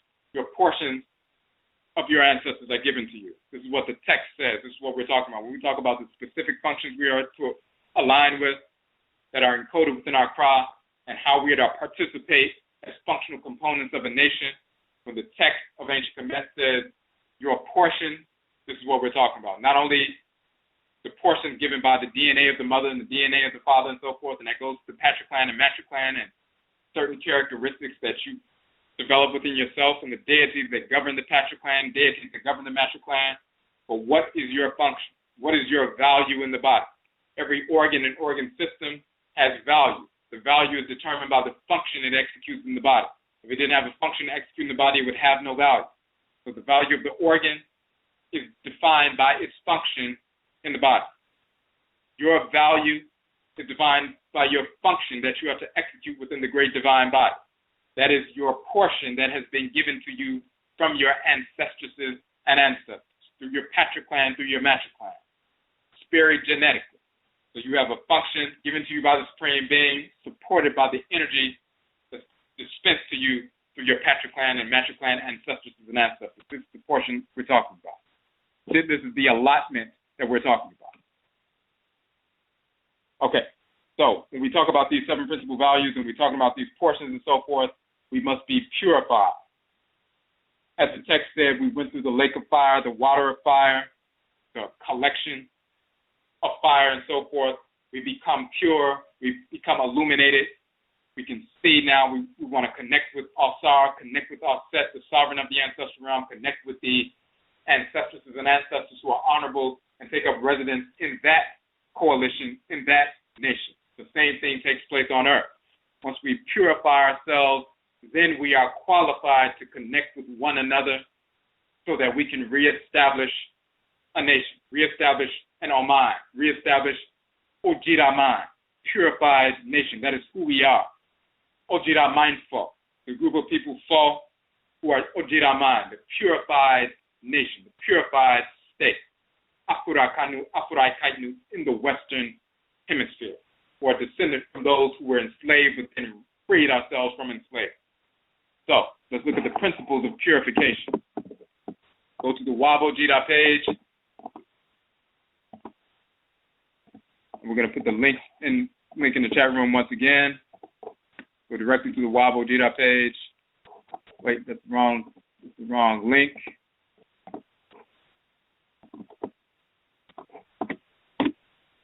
And we can show the comparisons between these 7 principal values of purification of UAB-ODWIRA and the 7 principal values of Amansesew, nation building, and how they interface with one another. All right, so you'll see that UAB-ODWIRA is a combination of the Knesset Kamal term Wab and the Triakhan term ODWIRA. Of course, we also mentioned earlier in the show that ODWIRA is our ancient Knesset and Kamal, Nubian Kemet, Nubian Egyptian, quote unquote, as well. These terms are defined in their respective languages as descriptive of purity, clean, pure to purify. As a name, they are representative of the corrective nature of creative order. Just as revolution at the earth core is the basis of renewal for the planet, UAB-ODWIRA is the judgment of resolution, a renewal of the culture. We talk about intelligence, nyansa. Divine wisdom is composed of 2 complementary poles, the expansive pole and the contractive pole of wisdom. The expansive pole of wisdom is revolution. The contractive pole of wisdom is resolution. Revolution, to return. Re meaning back or again. Volve meaning to turn. Revolve, revolution. When the earth moves around the area of the sun and returns to its point of origin, it is made a complete revolution. We return to our point of origin, our ancestral culture, the reservoir of wisdom, accumulated wisdom of over 1 million generations of earthly existence and our connection with the Abosom and Nanano and Samanfo. We have returned to our point of origin. We have made a complete revolution. When earth, through revolution, dispenses its energy through the seasons, earth has manifested a complete resolution. And this is what we're dealing with. We go to the reservoir of energy, the reservoir of experience through revolution, return. And once we gather what we need through revolution, then we engage in resolve, to unravel, to untie the knot, to vindicate ourselves. That is resolution. Revolution is the expansive pole of wisdom. Resolution is the contractive pole of wisdom. We're talking about divine wisdom. This is a proper understanding of revolution and resolution. Return so that you can resolve. Go back to the source, gather the resources you need, and once you get those resources through revolution, then you utilize them and apply them effectively towards a resolution. Through revolution, you wage war. Through resolution, you end the war by exterminating your enemy. That's on every level: spiritual, intellectual, mental, emotional, and also physical extermination. So, we talk about UAB-ODWIRA, Patin Samai Asanu, is a specific body of knowledge founded upon the 7 Mbe, the Proverbs, the divine ancestral wisdom teaching. On this page that we're going to go through, these Mbe were given by the Akradim Bosom, the Akhan divinities, but the divinities in general, to the Nanano Nsamafo, the spiritually cultivated ancestresses and ancestors. The divinities, the forces in nature, inform our spiritually cultivated ancestresses and ancestors. And then the spiritually cultivated ancestresses and ancestors who are assigned to us, they give that information to us based on our ancestral clan, based on the manner in which we need to function. If you're from one specific clan, you function differently than other people, even on the lowest level. When we talk about allergies, you may be able to eat sweet potatoes or something like that, and somebody else from another clan, they break out as soon as they taste one. They have the same kinds of fundamental nutritional needs as you. They need vitamin D, they need vitamin K, they need vitamin E, and so forth. But because of their constitution, because of what has taken place within their clans with migrations and different kinds of interactions, when they eat some sweet potatoes, they get ill. When you eat some sweet potatoes, you can derive the nutrients from them and so forth. So they must honor those differences, those allergens, those dietary taboo. They can get their vitamins and nutrients from other food sources and get to the same result, meaning they maintain their physical health. But they have to do it based on their clan affiliation. Same thing with us. So the Nsamanfo, the Nananom Nsamanfo, the spiritually cultivated ancestresses and ancestors, because they live in the world and they mastered life based on the clan that they're from. They lived in harmony with the forces in nature based on their descent. They are the only ones qualified to show us, who come from the same blood circle, how to function in harmony with the forces in nature based on our peculiar dietary, social, spiritual, and other echiwade or taboos that are associated with our clan. So we talk about how the Akradin Vosom, the forces in nature, gave these principles of purification, these mbe, divine wisdom teachings, to the Nanas-nom Nsamako, the spiritually cultivated ancestresses and ancestors of Aakhuamuman, Amaruka, Atifi, the Akhamu nation in North America. This is how we get this information. These 7 mbe are the foundation of our 7-day OBARIMA, Aakhuamuman New Year observance. UAB-ODWIRA returns, restores the requisite level of purification necessary for Afurakanu, Afuraitkaitnut African people to function completely, consciously, naturally, in harmony with our nature as Afurakani, Afuraitkaitnut, as Afurakani, Afuraitkaitnut people, African people, black people. You are then able to consciously and properly embrace your Nanasom, Afurakani, Afuraitkaitnut ancestral religion, and Amamre, Afurakani, Afuraitkaitnut ancestral culture, fully without profanation, without profaning. This is a necessary foundation for fully engaging the process of Amansesew, nation building restoration in the proper sense. So once you go through a requisite level of purification, then you can engage ancestral religion and ancestral culture fully without profaning it. Ancestral religion and culture are the 2 right and left corners, which are the foundation of the Ahinasa, the triangle, which at the apex is Amansesew, nation building. Ancestral religion, Nanasom, and ancestral culture, Amamre, support the apex, support nation building, Amansesew. So you go through these principles of purification, then you can engage ancestral religion, culture, and nation building without profaning it, without creating self-destructive behaviors and a perverse, discordant, disordered replica of a nation. We also, of course, say the body of knowledge comprising OBARIMA or UAB-ODWIRA and its cosmological underpinnings is taught through our Akongwasuya. UAB-ODWIRA is also the name of the major form of Adebisa, oracular divination. UAB-ODWIRA, Adebisa, used within Aakhuamuman, and we show that information as well. UAB-ODWIRA is translatable and into and transferable to all Afurakani, Afuraitkaitnut ancestral languages and cultures, and is open to Afurakanu, Afuraitkaitnut, African black people only. So we list these 7 mbe, this proverbial wisdom coming from the Abosom, given to the Nananom Nsamanfo of Aakhuamuman, and of course share with Afurakani, Afuraitkaitnut people wherever we are. These principles, of course, are translatable and transferable to all Afurakani, Afuraitkaitnut languages and cultures. And when you look within the foundation of these cultures, you will find these principles embedded in the various languages and so forth, because they come from the Abosom, the Orisha, the Vodou, Ntoru, Ntoru, and so forth. First principle value, the first mbe, Kradin ye Inyamewa Inyame Ochiam. Translated as the soul name is the spokesperson of the Supreme Being through your spirit.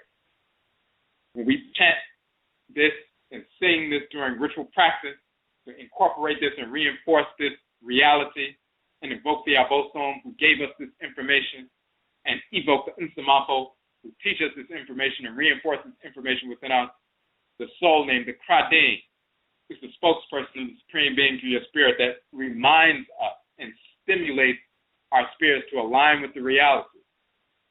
That your Krawa, your soul, your divine consciousness, your Ka, your Kaet, your Ori Inu, your Selido, and so forth, the divinity that is assigned to your head region, encoded within that divinity is your function in creation, and your name, your Kradin, your soul's name, is a spokesperson of the Supreme Being to your spirit, that collection of vibrations that makes up your name, specific configuration of sound vibrations that is in alignment with the function you are to execute. We know that sound vibrations, someone can sing and break glass, and sound vibrations from cars, stereos, and so forth cause things to shake and cause the vibrations in your body to you can feel that energy.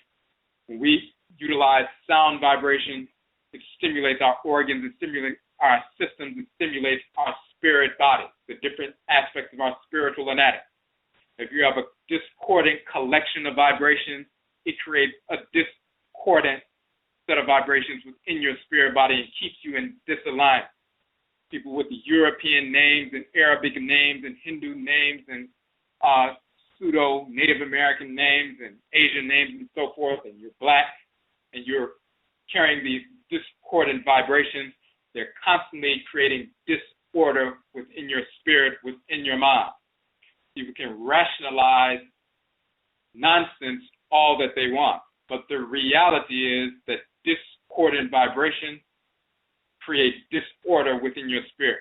Your name is a formula, a set of sound vibrations that you will hear or speak or attune to more than any other set of sound vibrations in your life, because people call you by your name or you dwell and contemplate on your name. So if you're constantly ingesting discordant vibrations, a collection of sound vibrations that are disordered, then you're constantly ingesting disorder. You're constantly disaligning your spirit from your crowd.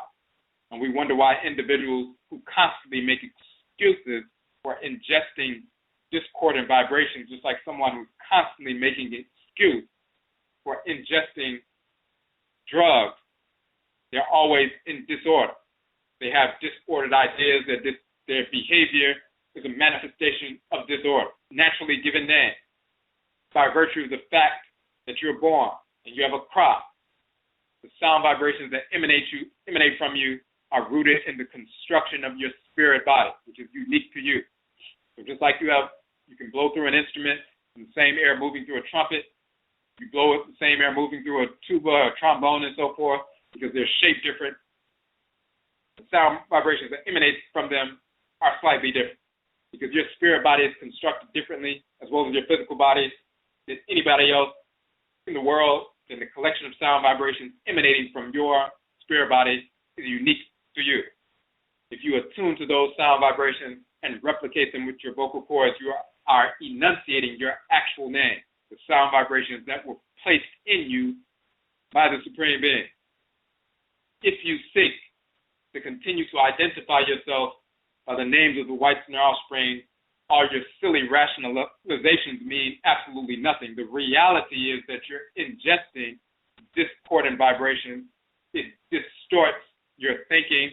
It is the reason why you continue to perpetuate these foolish rationalizations, saying things like, well, it doesn't matter because I'm still Pan-African, or it doesn't matter because I'm still whatever. This is by virtue of the fact that you're repeating that nonsense in these foolish rationalizations that is evidence of your discordance. And of course, when we look once again over the track record of our people who have been engaged in various forms of white culture over the past 100 plus years, none of them have affected the so-called liberation that they claim to be seeking. And they will not, as long as we are embracing and ingesting disorder and we're seeking to reestablish or restore order. You can't restore order when you're constantly ingesting disorder. You can't restore health to your body when you're constantly consuming salt or drugs or anything else. The soul name is the spokesperson of the Supreme Being to your spirit. That's physically and individually, but it's also collectively.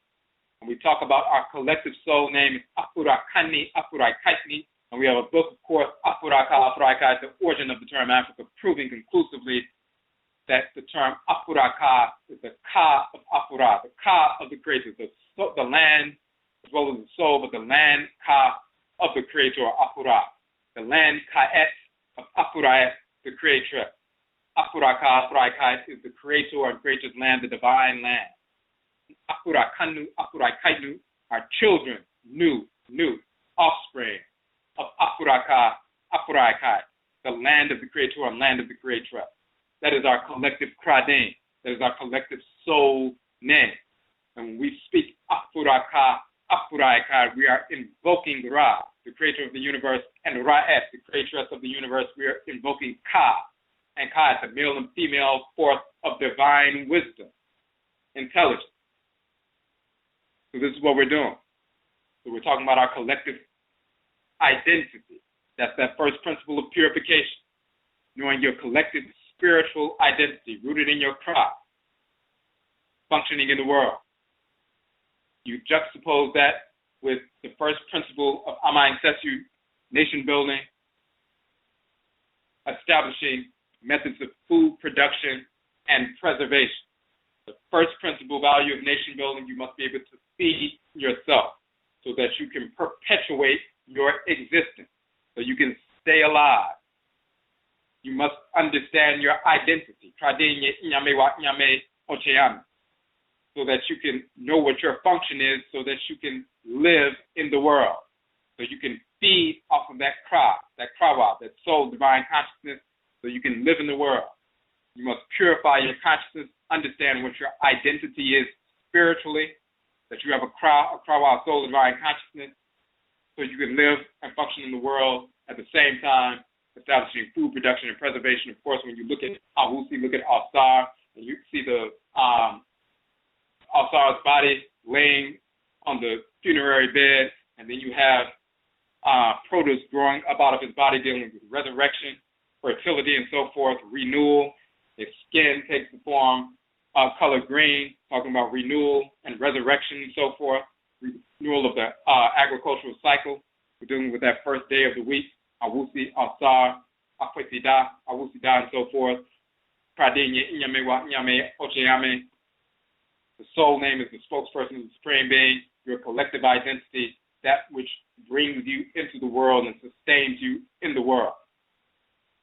Same thing with food production and preservation, agricultural sciences, and so forth. That is what sustains you in the world.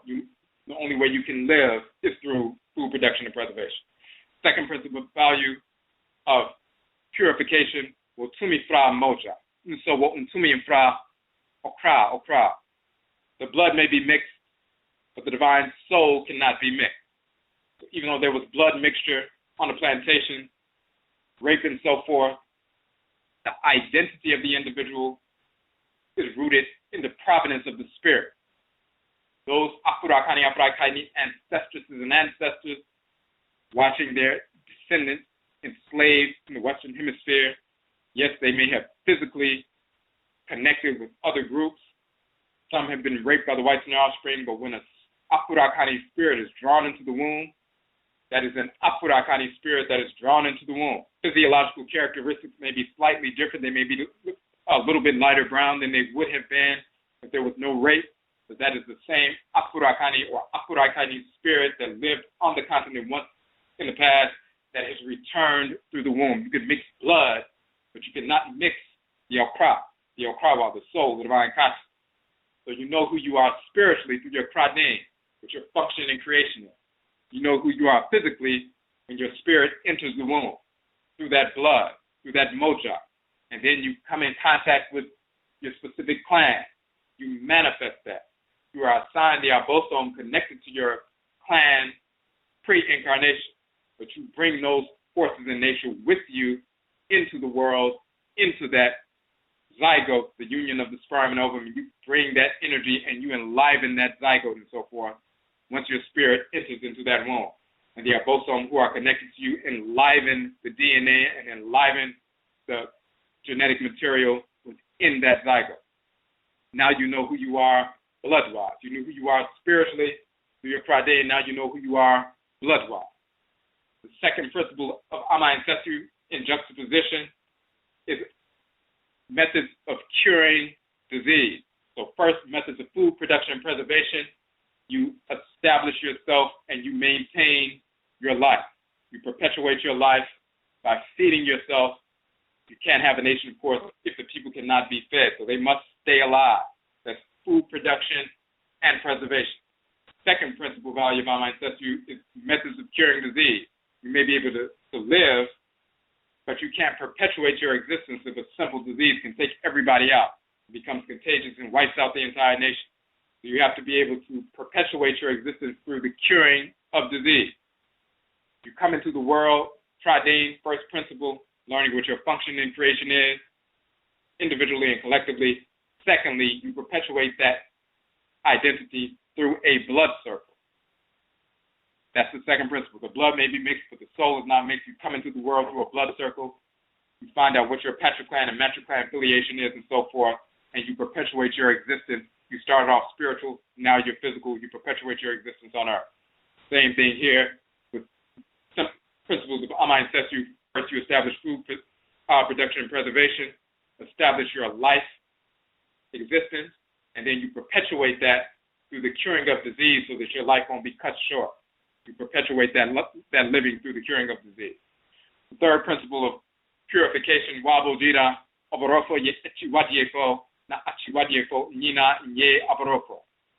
all of the whites and their offspring are spirits of disorder, divinely hated, but all spirits of disorder are not white.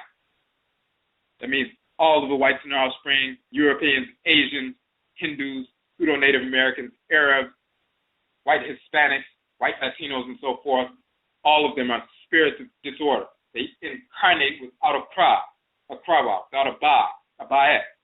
They are spirits of disorder, cancerous cells within the body of black humanity and divinely hated by the Supreme Being, by the Abosa, by the Nananom Umsamafo, by us. It's like cancerous cells are divinely hated or rejected. But then you have a small percentage of our people who become cancerous as well. And they become just like the whites and their offspring, and they are to be divinely rejected, hated as well. You have an external threat and an internal threat. You must neutralize both accordingly.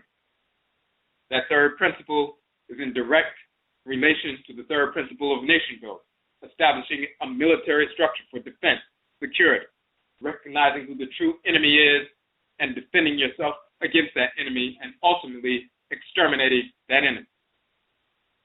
Fourth principle value of purification. Owunyan nibatna nkwamu. Death wakes up those who sleep through life. So when somebody makes their transition, then you recognize on the outside there's life comes to an end. It's a jarring reminder. There's an understanding that it reminds you that you actually have a functioning creation. Your life is going to come to an end. What's going to happen after death?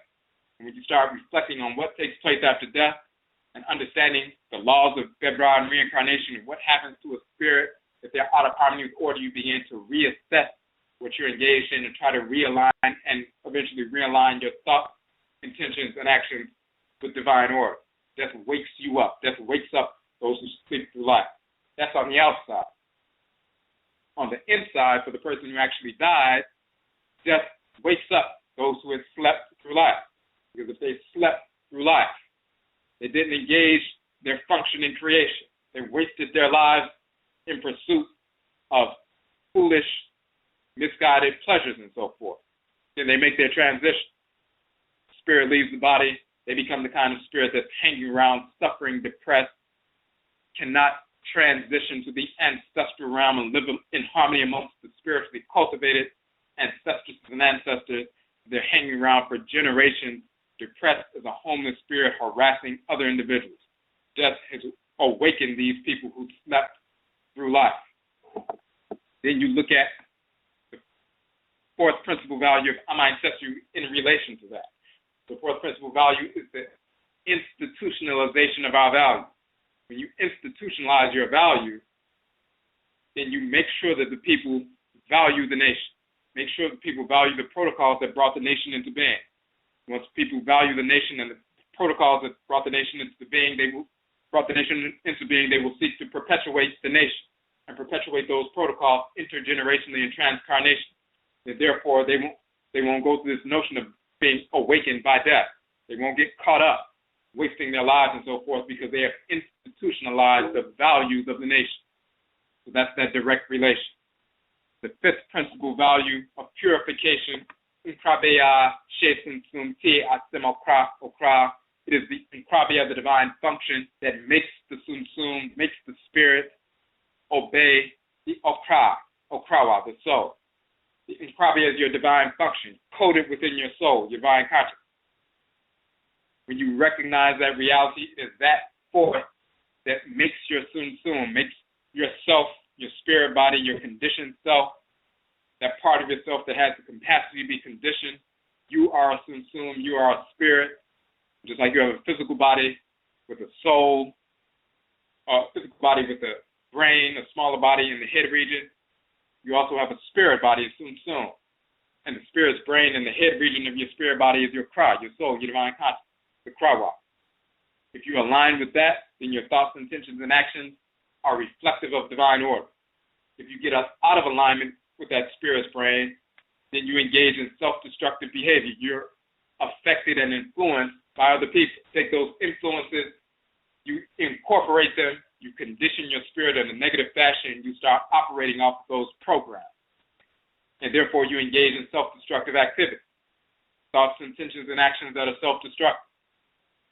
But then when you want to begin to realign with reality, with divine order, it is the Nkrabia and the Nkra, your divine function, that forces your Sum to realign with your spirit, with your Kra, your Krawa, so you can get back in harmony with order, regulate your functions, regulate your thoughts, intentions, and actions, and govern yourself accordingly based on your functioning creation. The relationship of that to the fifth principle of nation building, the fifth principle of nation building is to establish sound systems of governance and jurisprudence.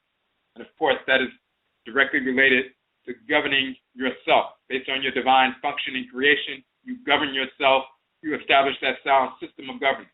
What is in your crowd? What is your function? You execute that harmoniously. If you get off track, you have rites and rituals to realign yourself with order.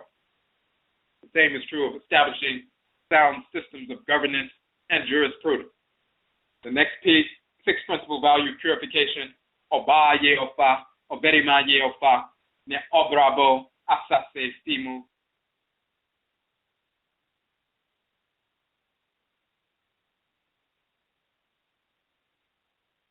Okay, hit that. So, send me the system cut off for a second. So if you're in the chat room, let us know if the audio is back up. I saw one person who said the audio they couldn't hear. Okay, you can hear now? Cool. All right. And that happens with Blog Talk every now and then. For people who listen to the show, you notice that happens every now and then. So, we're talking about the Afurakani man, Afuraitkaitnut woman, the balance of male and female. Of course, only the Afurakani male and Afuraitkaitnut female balance one another out, rooted in that foundational relationship of Amen and Amenet, Nyame, while the great mother and great father takes those two complementary poles, the supreme being, two halves of the divine whole, to come together to produce creation. In the same fashion, we are a reflection of that foundation relationship. It takes two halves of a divine whole, Afurakani man and Afuraitkaitnut woman, to come together to create. And of course, that is the balance, that is the law of ethical existence in the house of the Earth Mother. There's no interracial coupling that is perverse and divinely hated by the Supreme Being. There's no dissexuality, homosexuality that is insane, perverse, and is divinely hated by the Supreme Being, and hated by your Kra, your Krawa, and so forth, and will repel your Kra and Krawa as well. That is sexual deviance. Sexual deviance, of course, is dissexuality, homosexuality, bestiality, child molestation, rape, and so forth. But sexual deviance is also interracial coupling. That's no different than dissexuality.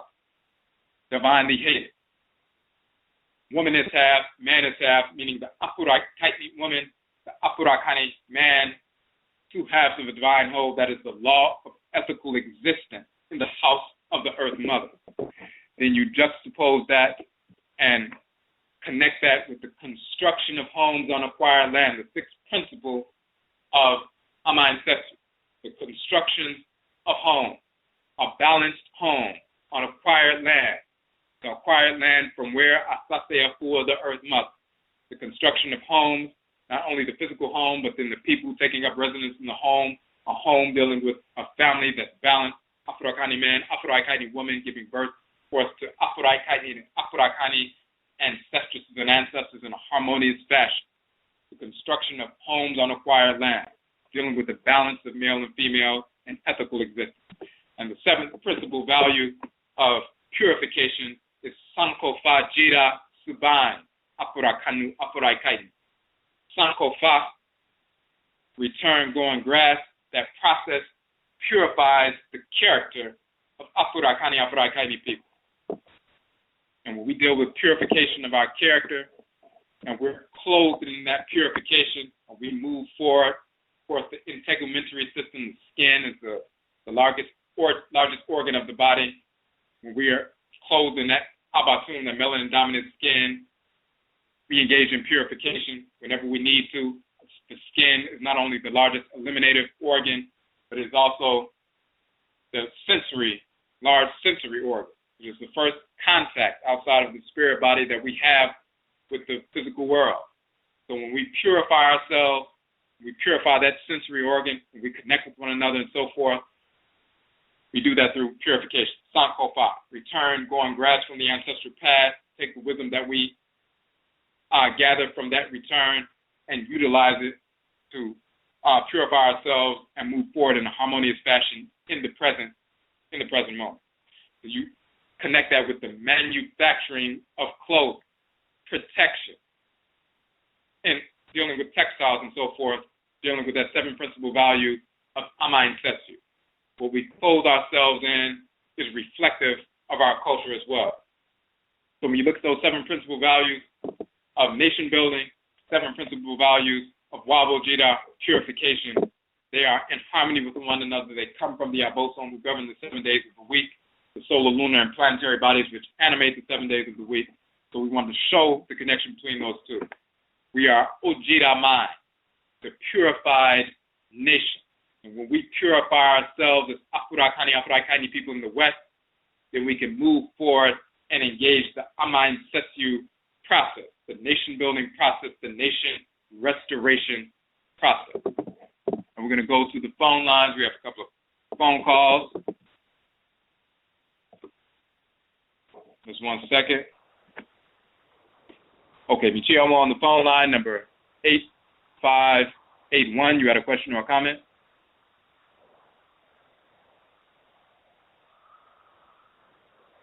Okay, number 8581.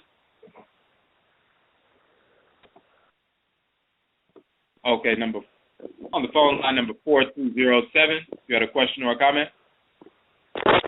Yes, good evening, Brother Kwesi. Can you hear me? Yes. Yes, hi, this is Tama. Good evening to you. What's up? I wanted to, can you hear me clearly? Yes. Okay.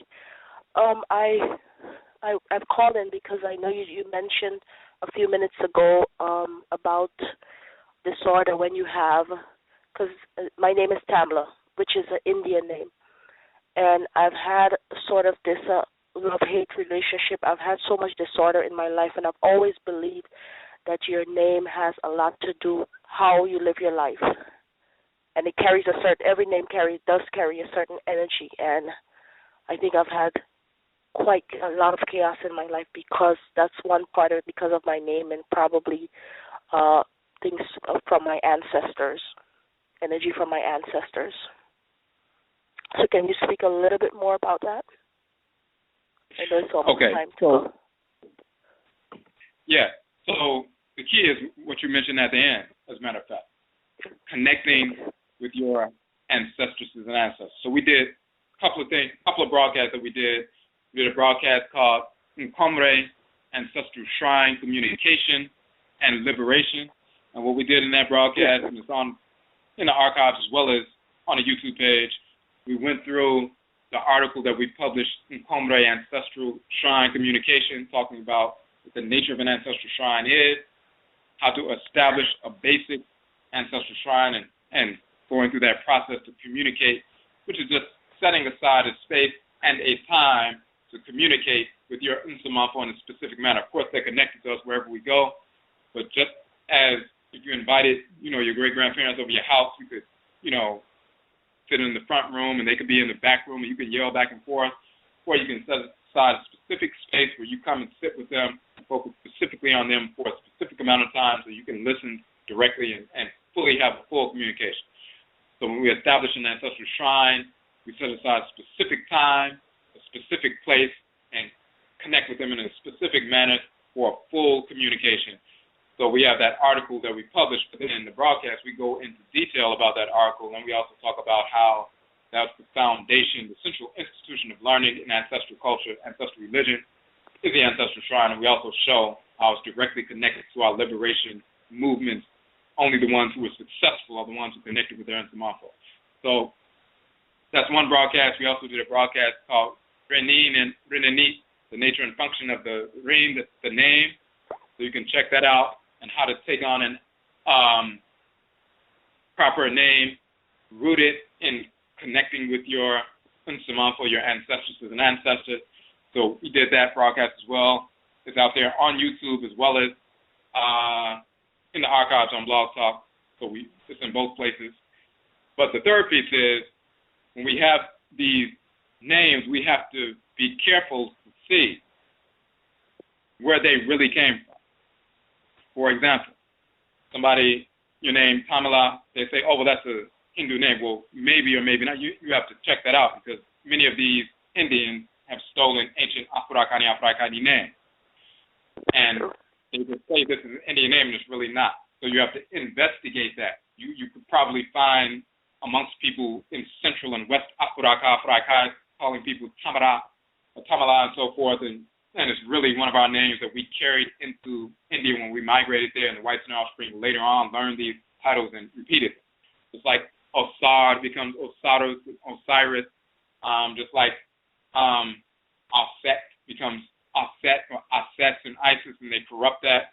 But then some names that they would just continue to use without adding an additional letter or sound and so forth, and they just repeat names. For example, someone will say, my name is Heather, and that's a European name, I want to change it. Heather is a corruption of Hethor, or Hetheru.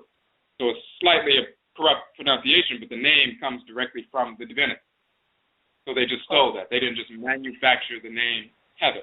You know what I'm saying? So you want to investigate to see. Sometimes our parents, even with names that people will foolishly call ghetto names, like Tanisha or Shaniqua or something like that. Some of our people, when they left the plantation, left enslavement and so forth, they wanted to identify with their enemies, the whites in their offspring, so they would seek to speak the quote-unquote King's English and so forth and be as European as possible. And anything that was most directly related to the whites in their offspring, that's what they wanted. So they would take on names like Margaret or Brittany or something like that are directly related to the whites in their offspring. Then you have other individuals who despise the whites in their offspring, and they would try to keep things as close to their ancestral languages as possible, just instinctively. So they would come up with names on their own. They would come up with names like Tanisha or Shaniqua or whatever it is. And all of these sounds, syllables, and names, if you looked over different groups on the continent, you will find these names. If you looked in the hieroglyphic dictionary, you will find these components and very often these names as well. Because our people are trying to tune into sounds that feel right to them, feel good to them, and they end up landing on collections of sound vibrations that actually fit the energy of the individual, because they're trying to listen, and what comes out is that. Ignorant people will call them ghetto names, but in reality, they're more connected to reality, to real names, real order, than purely, William and other nonsense like that. So you want to investigate first to see, is it really a Hindu name? Is it really, an English name? Is it really an Arabic name, or where does it really come from? But at the same time, you're connecting with your Nsamafo, so they will direct you, as well as, with your cry, to find out. So we would say, check out the article as well as that broadcast on establishing that ancestral shrine, working with your cry. We, of course, also did the broadcast on soul responsibility, SOUL, soul responsibility, talking about the Okra Okrawa, the soul, the divine consciousness, the ritual to order life.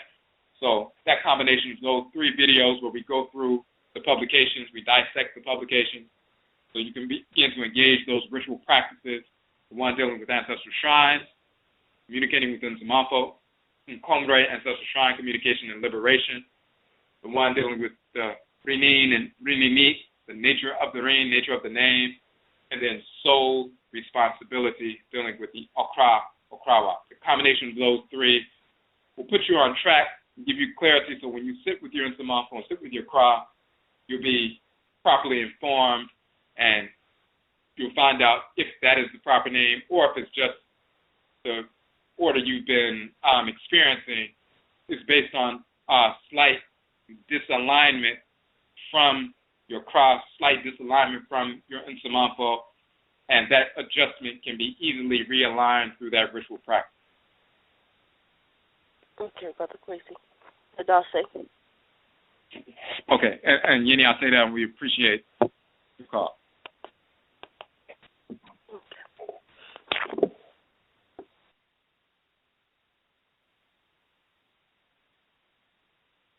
So we have another call on the phone line number, and before we take the call, it's 10:58. We didn't realize on the phone line.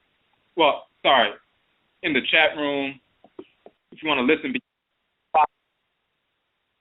beyond 11 o'clock, you have about a little bit more than a minute to call in.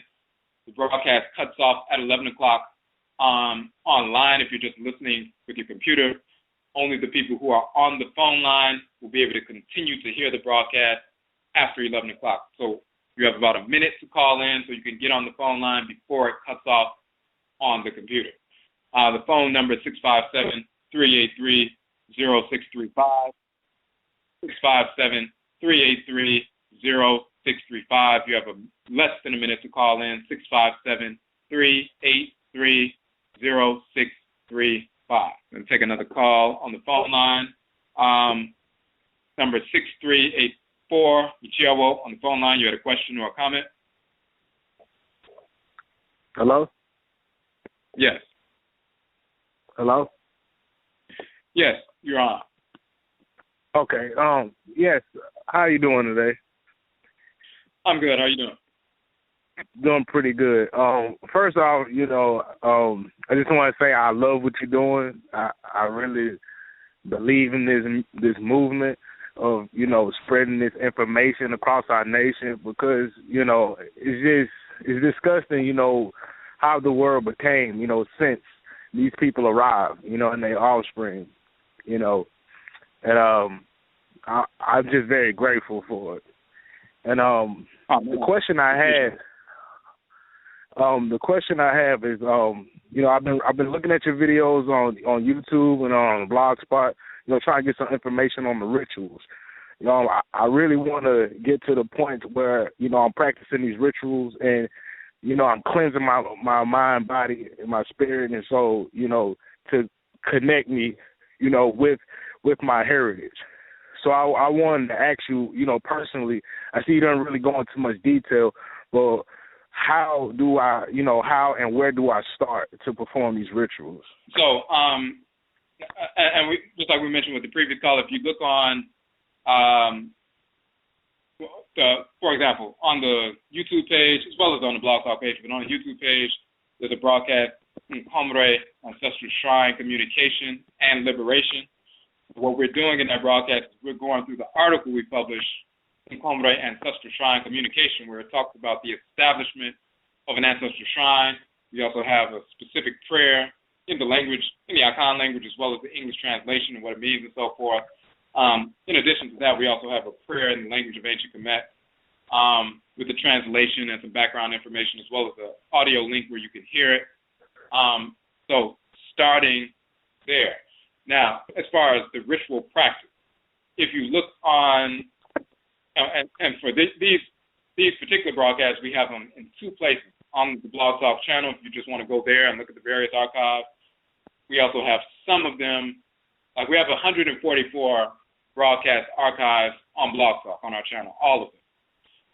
some of those we also uploaded as videos to YouTube. We didn't upload the whole 144 just because of time constraints, but some of them we have.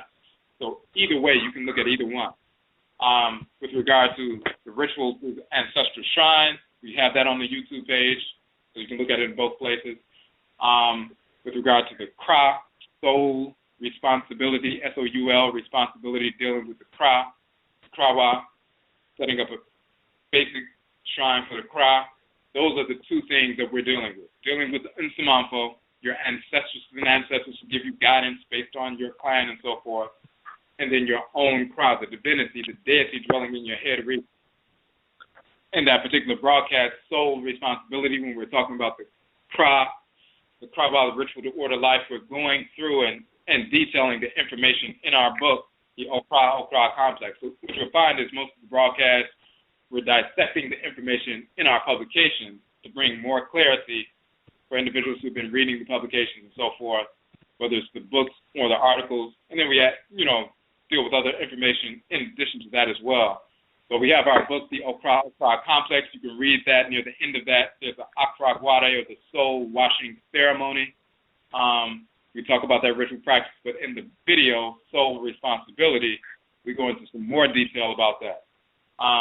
And then, of course, the article in Comrade Ancestral Shrine Communication, we go into detail about that and how to establish the Ancestral Shrine and so forth in that. But prior to that, though, we always recommend, and this is just for anybody across the board, when we go to our regular Odwirafo page and you go through the introduction that you see, dealing with the Aakhuamuman Nation and all of that, then you see the various links to the publications and services and all of that, and you'll see a link that says Atifi, self-study and communal study and reintegration. We have the links listed in order, and that's on the index page. So you go to the regular website, Odwirafo.com, you see the green sun, you click on that, then you'll go onto the page, you'll see the lion and lioness, the Jata and the Jata Bere, the lion and lioness. You'll see the introduction on the page. You scroll through the introduction, then you'll get down to the section with all of the links. There's an image of, the sun setting on the water. That's right above the Atifi section or the lesson section. And you'll see it says we have our links listed in order for self-study curriculum, and they're listed in order. So the first one is Kukutuntun, the ancestral jurisdiction. The second one is UAB-ODWIRA. Ubensheng, the ancestral summon. The third one is UAB-ODWIRA, Pansaman Atamud. The third one is Nanasom. So in order, you'll see those links. And we did that on, specifically for that self-study curriculum. We always recommend those first three, Kukutuntun, Ubensheng, and UAB-ODWIRA. That is the foundation of everything that we have done, all the work that we publish, everything we talk about. They're founded upon the Kukutuntun, Ubensheng, and UAB-ODWIRA. And we went through the UAB-ODWIRA tonight, those 7 principles of purification, but those three first, and then you get into the Nanasom, get into the ancestral religious practice. But those are, you purify yourself first.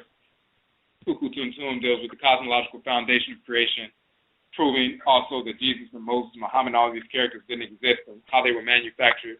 Once you purge all of that information out in detail, Ubensheng is the next book that deals with ritual practices and their functionality, ancestral and deity possession, libation, ancestral communication, shrines, idols, everything that we deal with, talismans, amulets, nature worship, all these different things, and what their functionality and validity is. Then you get into the UAB-ODWIRA principles of purification we talked about, and then you can go to the Nanasom page where we talk about the ancestral shrine communication and liberation. So that's laid out right there on the front page, step by step. And as you go through each step, everything is laid out. The links take you directly to the publication. You can download them for free, study that information, and not only do you have the book there on the page, but then you also see a link right up under the book to a video where we dissect the book. Then you go to the next link, you can read the book, you can download the book for free. Then right up under the link to the book is also a 2-part video series on the Ubensheng where we dissect the Ubensheng and go through the whole book to clarify principles and so forth. The next piece is the UAB-ODWIRA, those 7 principles of purification we talked about tonight. Right up under those is a video where we spend a couple of hours going into detail just on those 7 principles of purification, and you can get detailed information about that. The next link is the Nanasom Ancestral Religion page. Read that introduction, and then you see the links to the ancestral communication and so forth. So it's a step-by-step process there. Okay. Thanks a lot. Thanks a lot, man. Okay. May I say, and we appreciate the call. There was a question in the chat room. What if you are naturally inclined towards one or more of the principles of Amansesew? Yes, many of us will be inclined towards one or more of those principles, and then you naturally move towards those. You can, of course, if some people are naturally inclined towards healing as well as agriculture, then you can do both. Whatever your krawa leads you to do, then that's what you'll do. So some people will be focused on one, some people will be focused on 2 or more. No problem with that at all. I want to go through a few more, make sure we didn't miss any other questions in the chat room.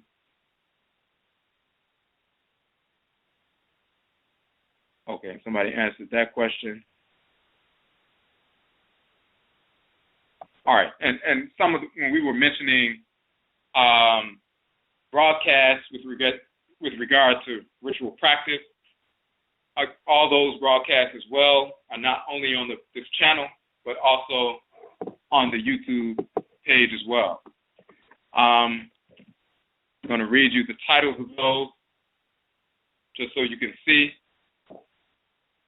Just so you can find them when you go to the YouTube page, Odwirafo. We are Odwirafo on YouTube.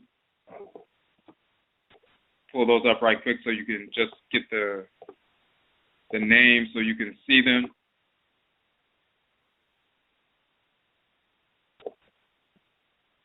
All right. So when you go to the YouTube page, you'll find the first one is, and they're a little bit further down, maybe a few rows down when you click on the videos and so forth. We have a number of videos out there. So maybe 5 or 6 rows down, you'll see them. So the first one, Komre, Ancestral Shrine, Communication, and Liberation. That's the first one is dealing with Ancestral Shrine. The second one is Soul Responsibility, S-O-U-L, Soul Responsibility. Okra, and it says Khan in parentheses, Ritual to Order Life. Then the next one you'll find is In Spirit Discipline. Obra, Bayat, Ritual to Regulate Life. Then the next one is Sacred Deliberation. Hon, Ritual to Balance Life. The next one after that is an Emotion Heartening, Ab and Hati, Ritual to Equilibrate Life. And the next one after that is Ahojira, Honam, Physical Body, Ritual to Purify Life. So you see those different broadcasts dealing with ritual. Soul Responsibility, Ancestral Shrine, Communication, and Liberation is the first one, but then Soul Responsibility, Ritual to Order Life, and Spirit Discipline, Ritual to Regulate Life, Sacred Deliberation, Ritual to Balance Life, Emotion Heartening, Ritual to Equilibrate Life, and then Ahojira, Ritual, Physical Body, Ritual to Purify Life.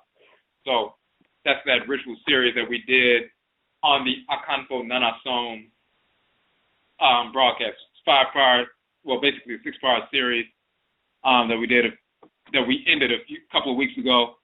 But they're all on the Blog Talk channel as well as the YouTube page as well. All right, and one thing that we also made I say in the chat room for mentioning that if you go to our Feku page, F-E-K-U-W, on the website, once again, you go to the Odwirafo.com website, you will see this link that says Feku Nanasom Study Groups. When you go to that page, we talk about the establishment of Nanasom study groups, Afurakani, Afuraitkaitnut, Ancestral Religion study groups. You can form a study group with one or more people, whether you do it in person or online with people you connect to on Facebook and so forth. When you go to that page, we talk about the nature of the FECU, the study group.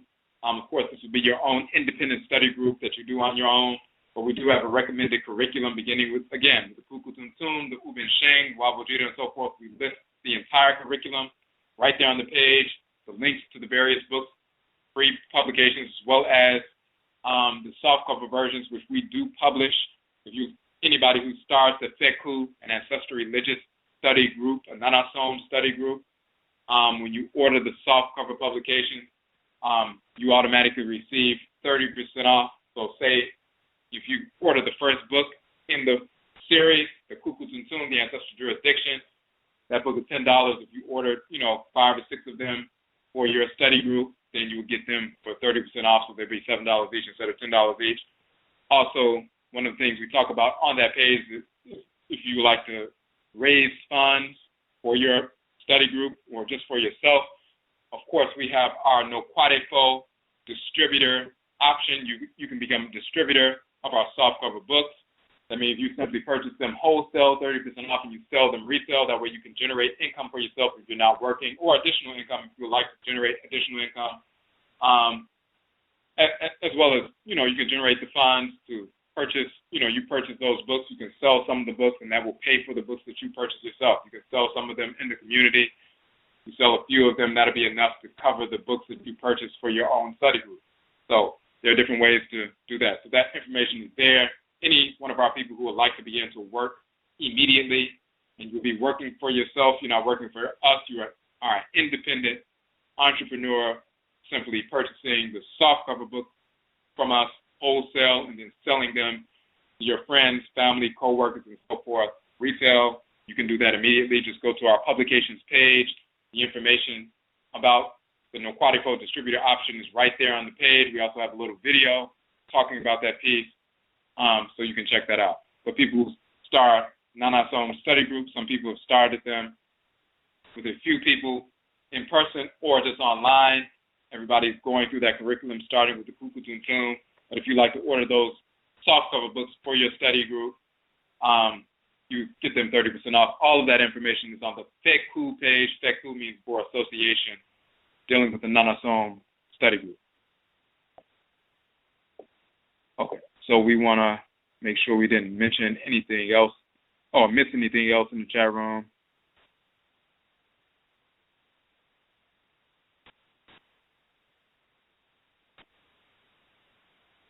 All right, so we're just scrolling through right quick. Okay, I think we answered those questions. All right, somebody was just asking whether we answered that question already. One question: after we have found our soul name, do we wait on an answer from our ancestors for the rest of our name? Or what dictates the whole name? Or will we be led by our ancestors and ancestors to a full name? Yes, because it's encoded within your own crop. So when you sit with your own crop meditation through Susu Hong, as we talked about previously, and when you listen to the Soul Responsibility broadcast, where we're dissecting the book on the soul, the Krawa, we'll talk about that ritual practice. And we will be, by the way, we will be coming out with a book very soon, specifically on these basic ritual practices, all in one volume. We did the broadcast first because we want to get the information out. But we are working on numerous publications. We're working on them. We're going to have them out as soon as we possibly can. Of course, all of our publications are free, so it takes some time to generate funds to get the other stuff done because most people, go to the free publications, which is fine. But we are working on that, so we will have a publication dealing with ritual practices specifically very soon. But when you go to that Soul Responsibility broadcast, that video, and it's saved on YouTube, we talk about that as well as the one dealing with the Ancestral Shrine. But yes, it's encoded within your cry. You can be reminded of that, of course, by your Nsamanfo as well as your cry.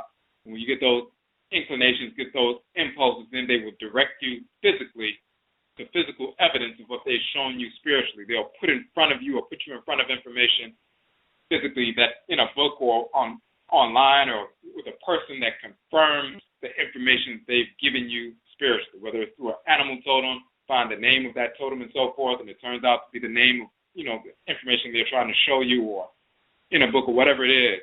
Yes, dealing with your Kra and dealing with the Nsamanfo, you will get the entire name and you'll be led to proof, physical proof, tangible evidence of what they've shown you spiritually, so you can make the connection from spiritual to physical, so you can know and be grounded, secure in the fact that what you heard spiritually was shown to you physically, and you move forward and take on that name. Okay, so I just want to make sure, I think we got every question in the chat room. It looks like, so we will have one more phone call on the phone line. Ichiobo number 2081. You had a question or a comment? My question, Kwesi, and my that's it to you. In regards to the Accra, the top of your head, what is this term about they call the halo? Is that a created entity, or that was something that was in ancient time? Where did they get this term halo from? Well, the halo really comes from helu or heru, hair. If you look at the term for a hawk in ancient Kemet or a falcon, it's hair or heri, but hair is for the hawk or falcon. It's also the term for the divinity hair, heru, but it's also the term for that which is up or above, head. And the determinative for that symbol is the face, the head, literally. And head, with the rolling R, head, as well as head, but that which is on top, that's where you get that from.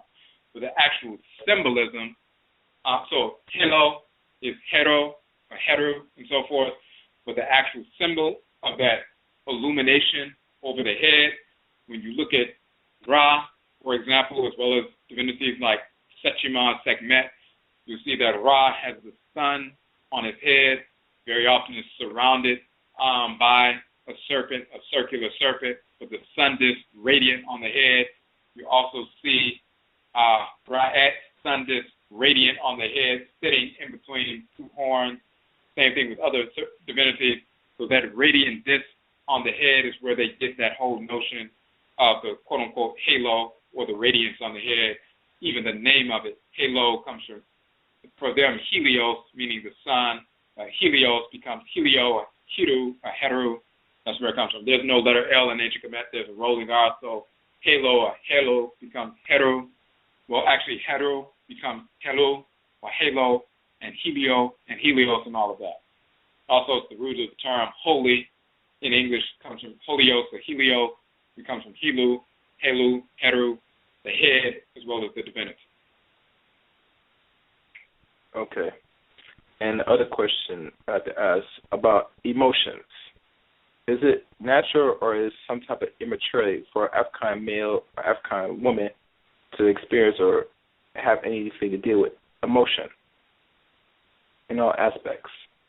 Okay, so no, emotions are natural. You can have, because emotions just, of course, these are European terms, but even in the European terms, you see E dealing with external, and motion means, the power to move and so forth.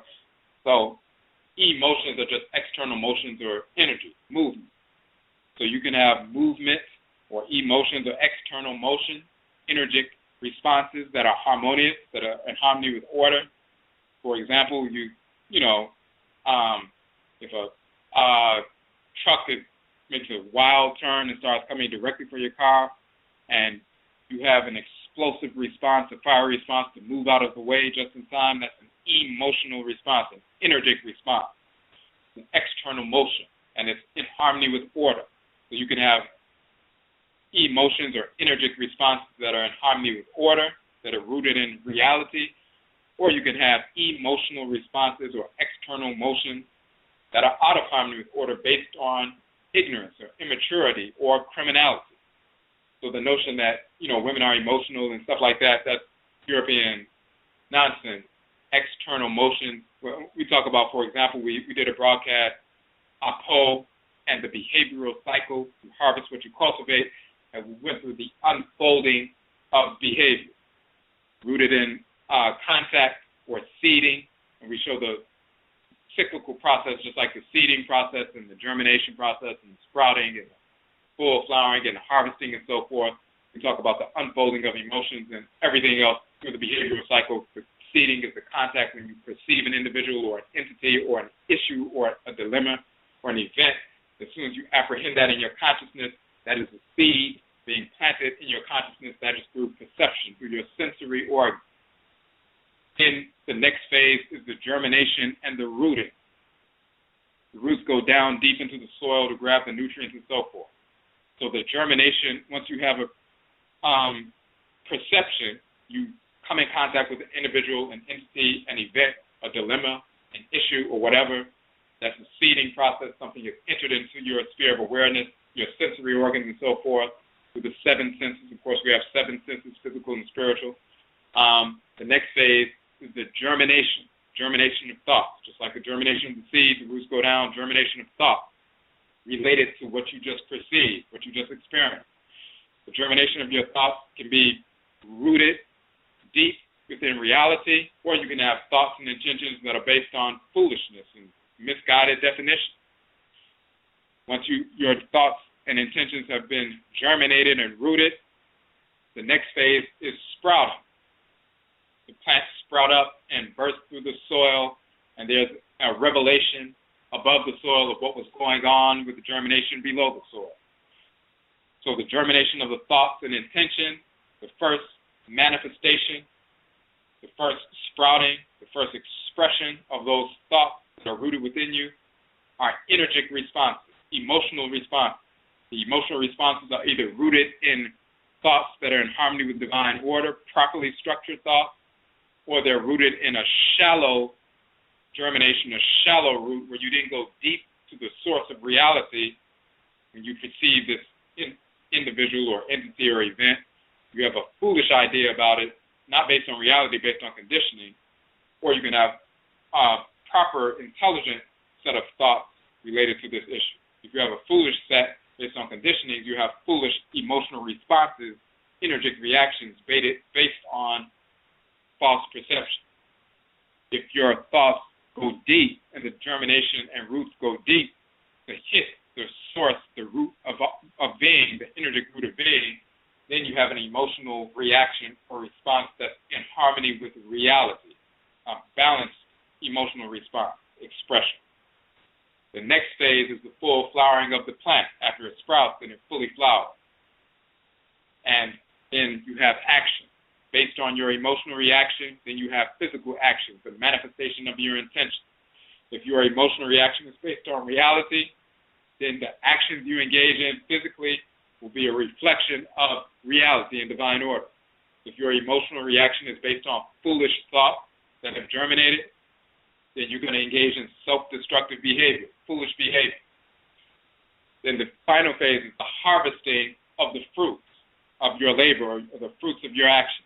If you engage in harmonious actions, you're going to harvest the fruits of those actions. You're going to harvest the fruits of that labor. You're going to harvest the fruits of that ordered action. You're going to have good responses, good consequences, and so forth.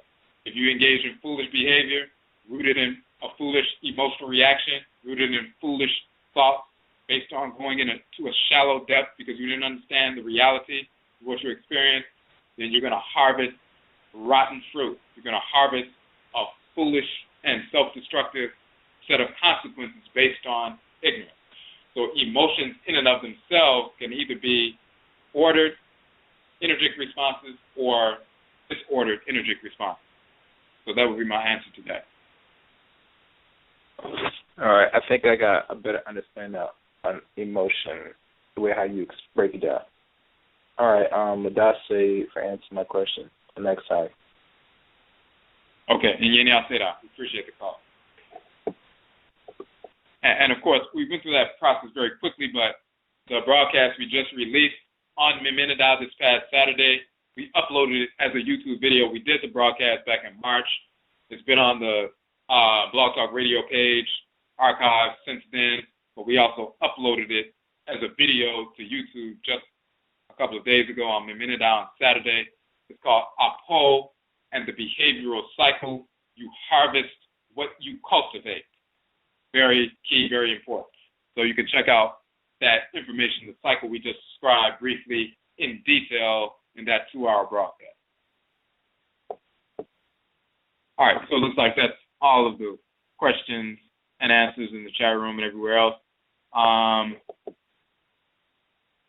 right, so again, yet I'll say we thank you for tuning in.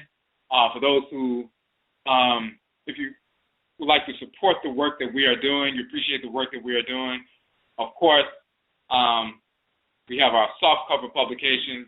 That is what allows us to continue to do the work that we're doing. Those publications, we have 16 books to date.